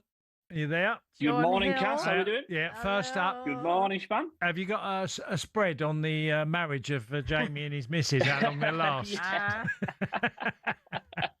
Sorry, Jamie. I hope it goes very well. I hope it goes very well for Jamie. Yeah, you'll have a great day. Let's get to the football because the early game is Brentford taking on Fulham, but we've got some massive games over this weekend. We have, absolutely. This is one of two derbies, isn't it? So, really fierce derby there in West London. Brentford favourites here, 11-10 to prevail. Fulham 23-10. The draw 13-5. So this should be a good game to kick us off at 12:30. But the big one of the day, I think, guys, is Tottenham Spurs, because this is huge in terms of Spurs' survival chances. They're now even money in the relegation betting with Coral. They'd win that game, John, if Tottenham are playing Spurs. Tottenham are playing Spurs, absolutely. Sorry, I beg your pardon. They're going to win. They're going to get 3 points in that result. Oh, John! Well, against Brighton. Absolutely, against Brighton. You're quite right. Sorry. It's because I've had my coffee this morning. Yeah, I don't wake up until I've had my caffeine. So we'll try against Spurs versus Brighton. Big game, as I say, for their survival chances. Spurs 15-8. Brighton actually favourites here, 11-8. To pick up all 3 points from this tie and defeat today, Cass. I think they'll be odds on in the betting, Spurs, and they'll be in bang trouble, won't they? Well, I think last weekend was dreadful, and I always keep saying, I keep thinking Spurs are going to come up with something, and every weekend they don't. And they don't, if this weekend they don't get at least a point, but more so 3, and results go against them, Spurs could find themselves with 5 games to go, absolutely needing all 5 to win. Yeah, and that's a mountain. And win and hope, other teams drop points. And the other side note today was De Zerbi taking on his former club. So that's an interesting angle, isn't it? So, that's a huge game at 5:30. What about the late one, Chelsea Man United? Yeah, well, Chelsea's form's not been great. I think I read in them this morning they've lost 5 of the last 6. So this is a big blip for them. And what a time to do it at the back end of the season. United, that was a disappointing result against Leeds. But before that, they've been on a good run, haven't they, Shebahn? So they'll be looking to bounce back. But look, Chelsea favourites at home, 11-10. United, 11-5. Still a chance. Very good chance of getting European football, Champions League football at Old Trafford next season. So they just need to end the campaign well. Their draw 11-4 for you, Shebahn. Do you see Carrick there next season? Yes, I do. I think he'll get Champions League football, and I think he'll get the job. There's links of Areola, isn't there, to Manchester United as well, who I think's a brilliant manager. But yeah, Carrick, he's more than steadied the ship. He's been getting results. Yes, against Leeds, the first half was awful. It was dire, but no, I think he's a good manager. He gets it. He knows what it's all about. Fair play to him. Yeah, I'm with you there, Shebahn. Absolutely. And just to finish off the other 2 games today, Leeds are odds on at 4-7 to beat Wolves, and Newcastle, Eddie Howe under serious pressure is his side at 11-10 to beat Bournemouth today, favourites in that one. So they're the 5 games this afternoon and evening. And horse racing as well today. Newbury. Yes, it's a massive day in Scotland, actually. The Coral Scottish Grand National, just as big up north as the Grand National is down here, really. So there'll be a massive crowd there today. It's the 4th biggest horse racing betting event of the year, which just shows you the significance of this one. And Kim Rocker is the favourite, Irish horse for Joseph O'Brien. He's 5-1 to prevail today. So looking forward to that this afternoon. And also we've got racing down at Newbury. My earphones just fallen out, but I'll continue. Newbury is the action south of the border. So good day of racing. And just to finish tomorrow, don't forget that big one, Arsenal versus Manchester City. City 4-5 favourites to prevail in this one. And of course, a victory there would put it back in City's hands for the Premier League title. So that's going to be an absolute cracker at 4:30. Fascinating, isn't it? John Hill, as ever, thanks for your time. Have a good weekend. John. Cheers, guys. You too. See you soon. That was a look at the latest odds with Coral. 18+, begambleaware.org. Please gamble responsibly. The Coral Daily Download on talkSPORT with Coral. We're here for the fans this season. 18+, gambleaware.org. Coming up for you, we're getting to a huge day for Spurs. They've got Brighton this afternoon. Former Spurs defender Stephen Colker is going to be with us on the weekend sports breakfast on talkSPORT next.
Am I right in thinking, Simon, Andoni Iraola, in the past, he's someone who's caught your eye? Down at Bournemouth, you've been impressed. Can't not do, can you? I mean, he's done a remarkable job at times. I mean, predecessors of his did remarkable jobs contextually, but he's elevated it even beyond that. The style of play, the manner in which they put some of the biggest teams into their box. They've had players repeatedly sold from underneath them, and yet still managed to produce a talent pool. They've had players sold at the beginning of the seasons, players at the middle of the seasons, and yet the guy has worked the oracle. He started slightly tentatively, didn't he? Because obviously you saw the Gary O'Neill situation where he got bounced out of Bournemouth and everyone thought that was an injustice. This guy came in, couldn't win a game. Gary went over to Wolves. Wolves beat Bournemouth inevitably in that particular game, and everything was looking like a particularly dark day. But he's been brilliant for Bill Foley. Bournemouth's been brilliant for him because it's given him a passage into the Premier League and shown an opportunity to show his trade. Yeah. But he looks to me like a manager that's going in one direction, and that's up. The question will be, how will he go when he manages bigger players in a bigger football club that has bigger expectations than Bournemouth, irrespective of Bill Foley saying that they can afford whoever they choose? Yeah, well, the direction we know he's going in is the exit door, because he'll leave the football club at the end of this season when his contract expires. Do you think, Danny, he's going to be widely coveted across the Premier League? There's no reason why not. because he's unapologetically himself in the way Bournemouth play. If you ever watch Bournemouth play, always better to watch them live, and I've had the pleasure of doing that quite a few times. He sets up his team really bravely to go after teams.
Take that back in the day.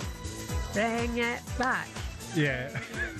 Bring it back. Yeah, why not? Good morning. It's the Weekend Breakfast on talkSPORT. Shebahn Aherne Tony Cascarino. We're playing that from Mikel Arteta and the Arsenal boys because it's reported that they actually lit a fire at the training ground at London Colney ahead of the Sporting game.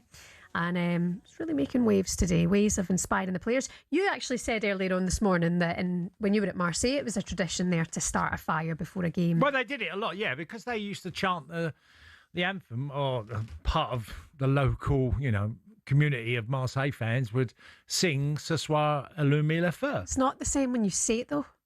Come on, give me the French. Well, I'm not the best singer, but they would sing "Ce soir allume le feu," right? And that's what they did. I just imagine Arteta and the lads. And you'd see fires around the stadium, around just little fires made, and sometimes they'd have them in the terraces. Now I'm going back now. I'm sure health and safety's changed a lot since then, but they didn't. Not at London Colney. Well, that's on the training ground, but they did it around the ground. Marseille fans. I wonder what the Arsenal team sang around the fire that they lit at the training ground. Kumbaya. Kumbaya. Kumbaya.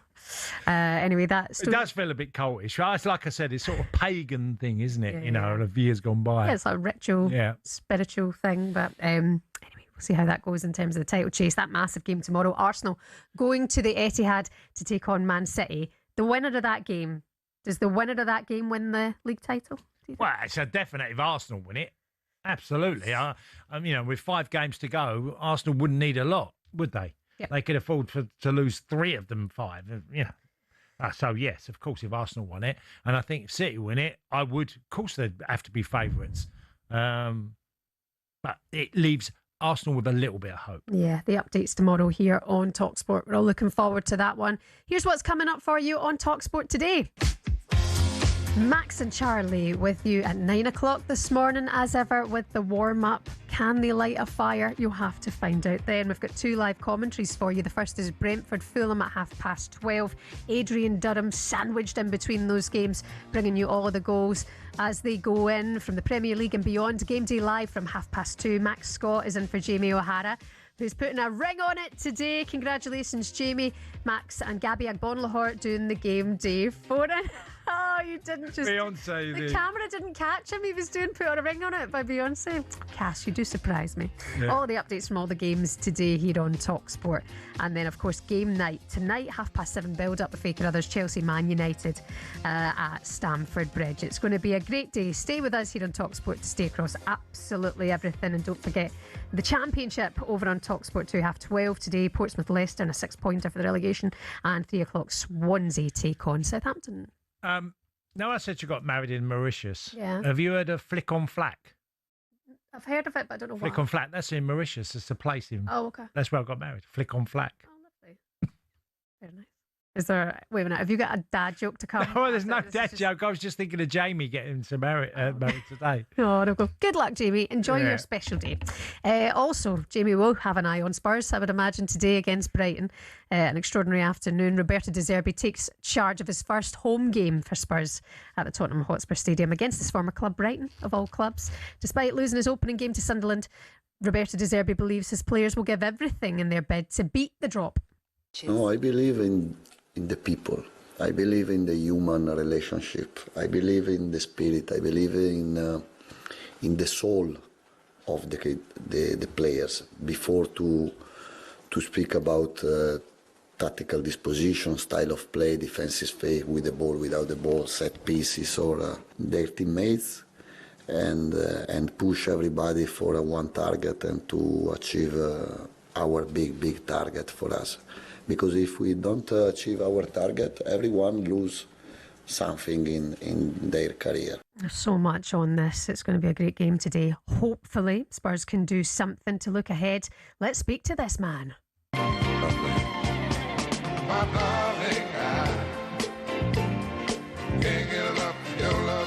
The best voice in football, former Spurs defender Stephen Colker is with us this morning. Morning, Stephen. Good morning. I'm loving the music this morning. Stephen, I've got to ask you first out the bat. You know, obviously being a Spurs player, former Spurs player, I mean, look, we could all give answers to why Tottenham's season's been so poor. But to me on the outside, and you as a former player, I can't remember a team being so bad, of such a stature of the team of someone like Spurs. No, I can't either, and I don't seem to have any answers for it. I get asked it pretty much every week, and at the moment I'm just like sitting there, my fingers crossed, waiting for things to change, because I felt that under Igor Tudor things got worse. Now under De Zerbi, I'm hoping things would get better. We didn't see much of an improvement in the last game, but to be fair, Sunderland away is a tough game. I think that a lot of the big teams have gone there and struggled this year. So now Brighton at home is a must-win fixture, but yeah, I feel like I'm repeating myself week after week. It's like, it's got to change now, but it just isn't changing. And I think you're fair to say that it has been an abysmal season, really. The team hasn't played well at all. Well, they've found a different way of losing nearly every week. That in itself is extraordinary. And you think going into this game, well, you want a team that sort of, you know, they're not fighting relegation, they're not challenging for the top spots, and Brighton are such a dangerous side. You know that this is going to be a really tough challenge for Spurs. Yeah, they've won through and a bounce. Brighton love an upset as well, so it's definitely going to be a tough game. Tottenham have really struggled at home this season, but what the positive, I'm trying to look at all the positives here. I think that having De Zerbi, having had another week at the club now, he's had time to implement a bit more of his style of football. I don't think he's going to go all out De Zerbi football. I think, he's openly said that in his own interviews. He hasn't got the time to do that. It's not the right situation either. I loved what he just said a couple of minutes ago about, the human side of it. I think that's what he needs. He needs to bring the team together. I would love the team to grind out a result today. I think just grind it out, backs against the wall, last minute winner, anything like that, just to bring the fans, the players, everything together, give them a little bit of belief. And then you're looking at the fixtures going, okay, there's some winnable games in there. But without momentum, the team is really, really struggling. And a lot of the players look low on confidence. Where are those players, Stephen? Who do you think they are, the players that will have to step up, who will and want to step up instead of, as Cass said earlier on today, it's like they're doing Spurs a favour playing for them? Yeah, I mean, I would have said Romero, but of course he's out now for the season. So I'd look at his centre-half partner, Van der Ven. I would say that he's someone for sure that he's a big player there. He's been, I mean, overall, his time at Spurs has been successful, really. Yeah. I mean, of course, last year they won the Europa League with him, and I feel he's a top defender. So it's a moment for him to step up, not just in terms of performance, but also as leadership. I would then say you've got Richarlison up top, Solanke, one of those two, whichever one he goes with today, or maybe goes with both. They need, in my opinion, to step up now. And then you just want someone in the heart of the midfield. Can it be a Gallagher? Can it be someone in there now just to, as I said, to drive? I mean, Archie Gray this season, I think, has probably been Spurs' best player. But I think he also needs some more senior players around him to support him. So it's going to be a team effort today for sure. But the fans are going to be needed, aren't they? I mean, I just keep thinking back to Frank Lampard's time at Everton, where the fans were just, at Goodison Park, it was just amazing. And I'm thinking, can the fans do that today for Tottenham as well? The thing is, Stephen, I was at the Forest game, and that was the day the fans turned up and made it very vocal, and it was an unbelievable atmosphere before the game. Then the team playing lose 3-0. Yeah, it didn't work out on that occasion, but let's stick to the positives here. Come on, right?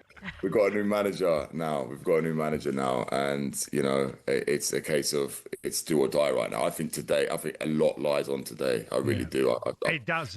You're right. It does, right? I think this is like the moment here. It's like one more loss, and I just can't see a way back. Because then you look at the fixtures without any momentum, and you're going, Wolves away isn't easy. There is no easy game in the Premier League. Everyone knows that, but I think with a win, it does slightly change things. So the boys need a little bit of belief. I think everyone can see that. I thought the belief came against Atletico Madrid in the second leg. I thought, okay, the team seemed to be playing with a lot more passion, a lot more belief, but it very quickly died out, as you said, against Nottingham Forest. So, look, that's in the past. I've been in a couple of relegation battles myself. Unfortunately, got relegated. I know what that feels like. It's an horrific feeling in that dressing room.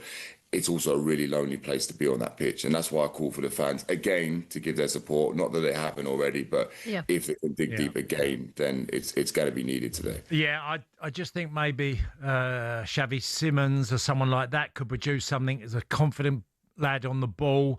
But fitting him into the team could be tricky as well, because like you said, if he goes for the grinding, he's not picking Xavi Simons. Yeah, it's true. He's a flair player. He's someone who could create a little bit of magic. I was actually surprised to see him on the bench against Forest. I felt when he came on, he added a little something. But and he's got that fight in him. He's a fighter. You could see that. He's very, very passionate. So, yeah, I mean, it's De Zerbi's choice, of course, who he goes with. But, I mean, for me, I don't really care how they get the result. Just today get the result, because when you look at the other teams around them, West Ham, ever since they played Spurs, have been in good form. Then you look at Nottingham Forest, they're grinding out results, and Leeds, of course, got for me, what was called a shock victory during the week. So when you're at the bottom, things really, really go against you. So today, as I said, they're gonna have to dig deep. I think it's more than tactics today. It's today, as I said, it's about coming together, digging deep, going man for man, and just go, right, let's accept where we're at and let's battle it out. Yeah, and then tomorrow a big one as well for Liverpool, away to Hill Dickinson, in the derby. Tough week for Liverpool. Isak now needs to step up, especially with what's happened to Pierre Ekitike earlier on in the week. Yeah, definitely. It's always unfortunate when you get these injuries, so it's a real tough one. But for Arne Slot, it has been a difficult week. I think it's been a difficult season for Arne Slot, in all honesty. I mean, Liverpool started the season well, but I've struggled this year, and I think by his own admissions, he said, without finishing the top 4, top 5 in the Champions League spots is unacceptable, and it doesn't look like that's guaranteed. You've got so many teams so close to them. It's like they're going to have to go and get a result in the derby. They've got no choice. And, the players, I don't know. It's been a really inconsistent season for Liverpool and for Arne Slot. And it's going to be interesting to see if they do fall short, whether he's there next season. Speaking of interesting, you're out in Turkey now. Konyaspor, flying, doing very well. How's it all going out there for you, Stephen? Yeah, I'm absolutely loving it. So I've been out here the last couple of months. We've been on a really good run. So we were in a relegation battle. So it was quite a nervy start, but we've managed to pull ourselves away from that now. We just confirmed our safety last night. So we can enjoy the next. Thank you. We can enjoy the next 4 games, and we've got a quarter-final this week as well. So looking forward to it. Good luck to you. Good to hear, Stephen. Yeah, thanks so much for your time. Thanks for popping on with us this morning from Turkey. Take care of yourself. Former Spurs and Liverpool defender Stephen Colkert with us there. Don't forget, this weekend is the title race going to be won tomorrow at the Etihad. The latest episode of the talkSPORT Daily podcast is available for you now, previewing the massive Manchester City versus Arsenal showdown. It's Harry Symeou, Buvey and Angelina Kelly, and it gets rather heated, and they explain why this game is so important for the Arsenal. You can stream it right now on all major podcast platforms. You can listen to it now on the talkSPORT app for free. It's the Weekend Sports Breakfast on talkSPORT in partnership with Volkswagen Transporter. Search VW Transporter to find out more.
The debate goes on, the hair-pulling debate goes on, because Manchester United, we now learn, plan to appeal against the red card given to Lisandro Martinez for pulling the hair of Leeds United striker Dominic Calvert-Lewin. Here's the thing, for the dismissal to be overturned, United have got to successfully argue to the FA that Paul Tierney made an error in sending Martinez off. Going to get Danny's take on this, because this isn't going to finish yet, not anytime soon. Michael Carrick said this about the sending off and the incident. Shocking decision to send Leach off. It's 2 games in a row we've had decisions like that go against us, but that one I have to say was one of the worst I've seen.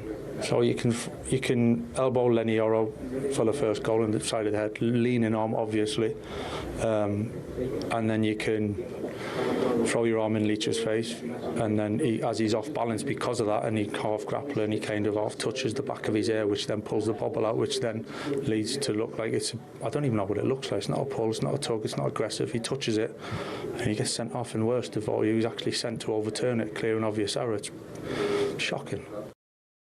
Shocking according to him. Not so Martin Samuel in the Times. Now we know where we stand. Players, coaches, supporters, everybody. Hair pulling may be a playground tactic, but it is a red card offence and a 3-match ban. Got that? Good. Now we can move on.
Make you smile like a forest fire. You know this? I believe in love. Nope. You said Fire. Yeah. This is Forest Fire by Lloyd Cole and the Commotions. Have you ever heard of them? No, never. I asked for this. And you don't even know. They're from Glasgow. They're a Glaswegian band. Oh, don't shout at me about it. Great song. Sounds like a tune. Yeah, it's called. I always used to think of Nottingham Forest, and like they get every club has their tune. Yeah. But maybe they weren't big enough. I don't know this band. Well, maybe that's.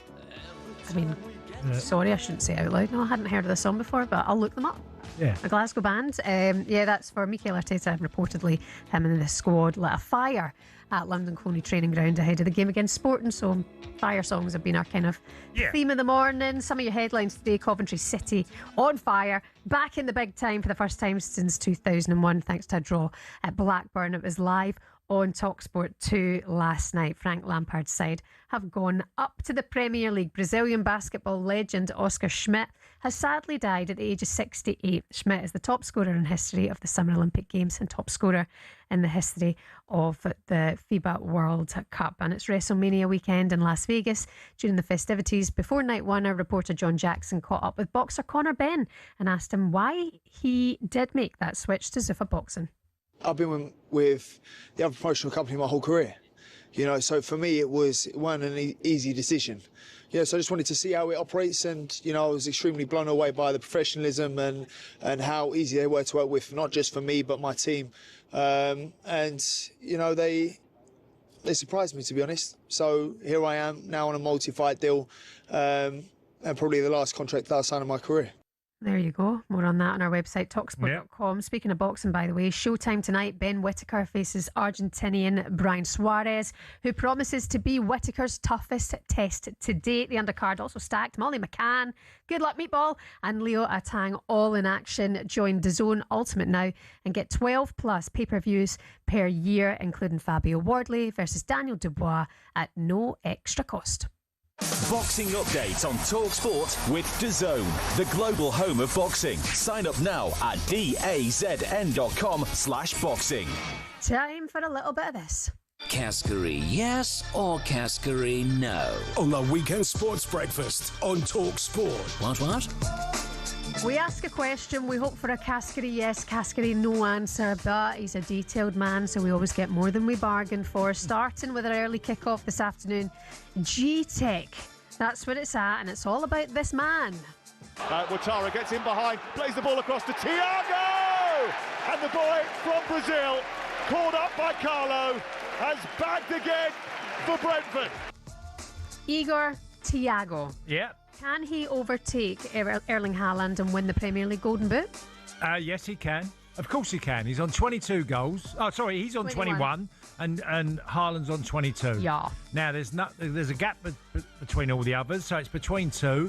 The way he's gone this season, yes, he could win it. I mean, he's been phenomenal for Brentford. Imagine if we'd have said start of season that Haaland would be number one, which we'd expect. But number two would be the Brentford striker. That's a great story. I would love that to happen. Yeah, that is some story. Yeah. Thiago, 21 goals. Yeah, fair enough. Chelsea take on Manchester United this evening. It's live on talkSPORT. Kick off at 8 o'clock. Build up from 7:30. Cascarino yes, Cascarino no. If Chelsea fail to win tonight, is that their Champions League hopes over? Of course, yeah. I think it would pretty much. Their run of what they've had and played, how they've played in recent weeks has been poor. Look, they've got a golden opportunity, Chelsea. They've got Man United, they've got three centre-halves out. Martinez and obviously Maguire and Euro. Yeah. There's three of them out there. So they're sort of makeshift back four. Chelsea have got a great forward line. If you think of Palmer and you think of Neto, Pedro, you just look at them and think, how can they not get goals? And I think Chelsea could easily get a result tonight. But if they didn't win or certainly got beat, I think that'd be the end of it. Yeah. Fascinating. Live on talkSPORT tonight, Chelsea hosting Manchester United. Our live commentary here. Build up from 7:30. And then tomorrow it's the Merseyside derby, the first one at Hill Dickinson Stadium. Cascarino yes, Cascarino no. Will Everton finish above Liverpool this season? Oh. Well, I'll tell you what I do think. I think Everton will beat Liverpool tomorrow. So that'll put them neck and neck. It'll be a tight call, but I got to say that I think Everton are a better team than Liverpool at the moment. And their energy, what I saw at Arsenal and their dynamism, and they've got a bit of belief in their game now, where I feel like Liverpool are the complete reverse. So, yes, they can finish in front of Liverpool. That would be also a great story of the Premier League this season. Former Villa and Coventry midfielder George Boateng got a little confused when he was on talkSPORT Breakfast yesterday. He was on to talk to Ali McCoist and Dean Saunders. That's Ali McCoist and Dean Saunders. Take care. Cheers, Alan. Cheers, Peter. Bye, guys. All the best. See you later. You Peter? Alan. I'm Alan. I'm Alan. Am I Peter? You're Peter. Okay, as long as I know that. That was... That's brilliant. Alan and Peter. Any mistaken identities in your time? Well, loads of people have called me Tony Gow. You know, the former West Ham Fulham player. Fine. Loads of people say, hey, Tony Gow. You don't, no. I've had Mick Hartford. Mick Hartford, people have said I'm Mick.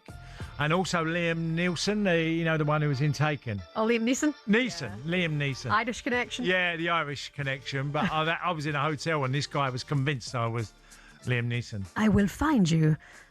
He was convinced. Yeah. Honestly, I kept saying I'm not. He went, you're the actor. You're the actor, Liam Neeson. No, I'm not. I wish he was, that's for sure. Yeah. Cass, we're back tomorrow. Looking forward to it. Tomorrow from 6. Don't forget talkSPORT Breakfast. Back with Jeff Stelling and Ali McCoist on Monday morning. You're listening to the Weekend Sports Breakfast. Up next, you're looking forward to a big old show, lighting the fire, warming things up. Max Rushton and Charlie Baker are with you next. Have a great weekend. See you tomorrow. Love you.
Harry Maguire in a bit of trouble, or his mouth has got him in a bit of trouble, Simon, the Manchester United defender. Of course, now hit with a one-game suspension. He misses the match for United at Chelsea on Saturday. The FA ruled that he swore at the fourth official, Matt Donoghue, following his sending off at Bournemouth last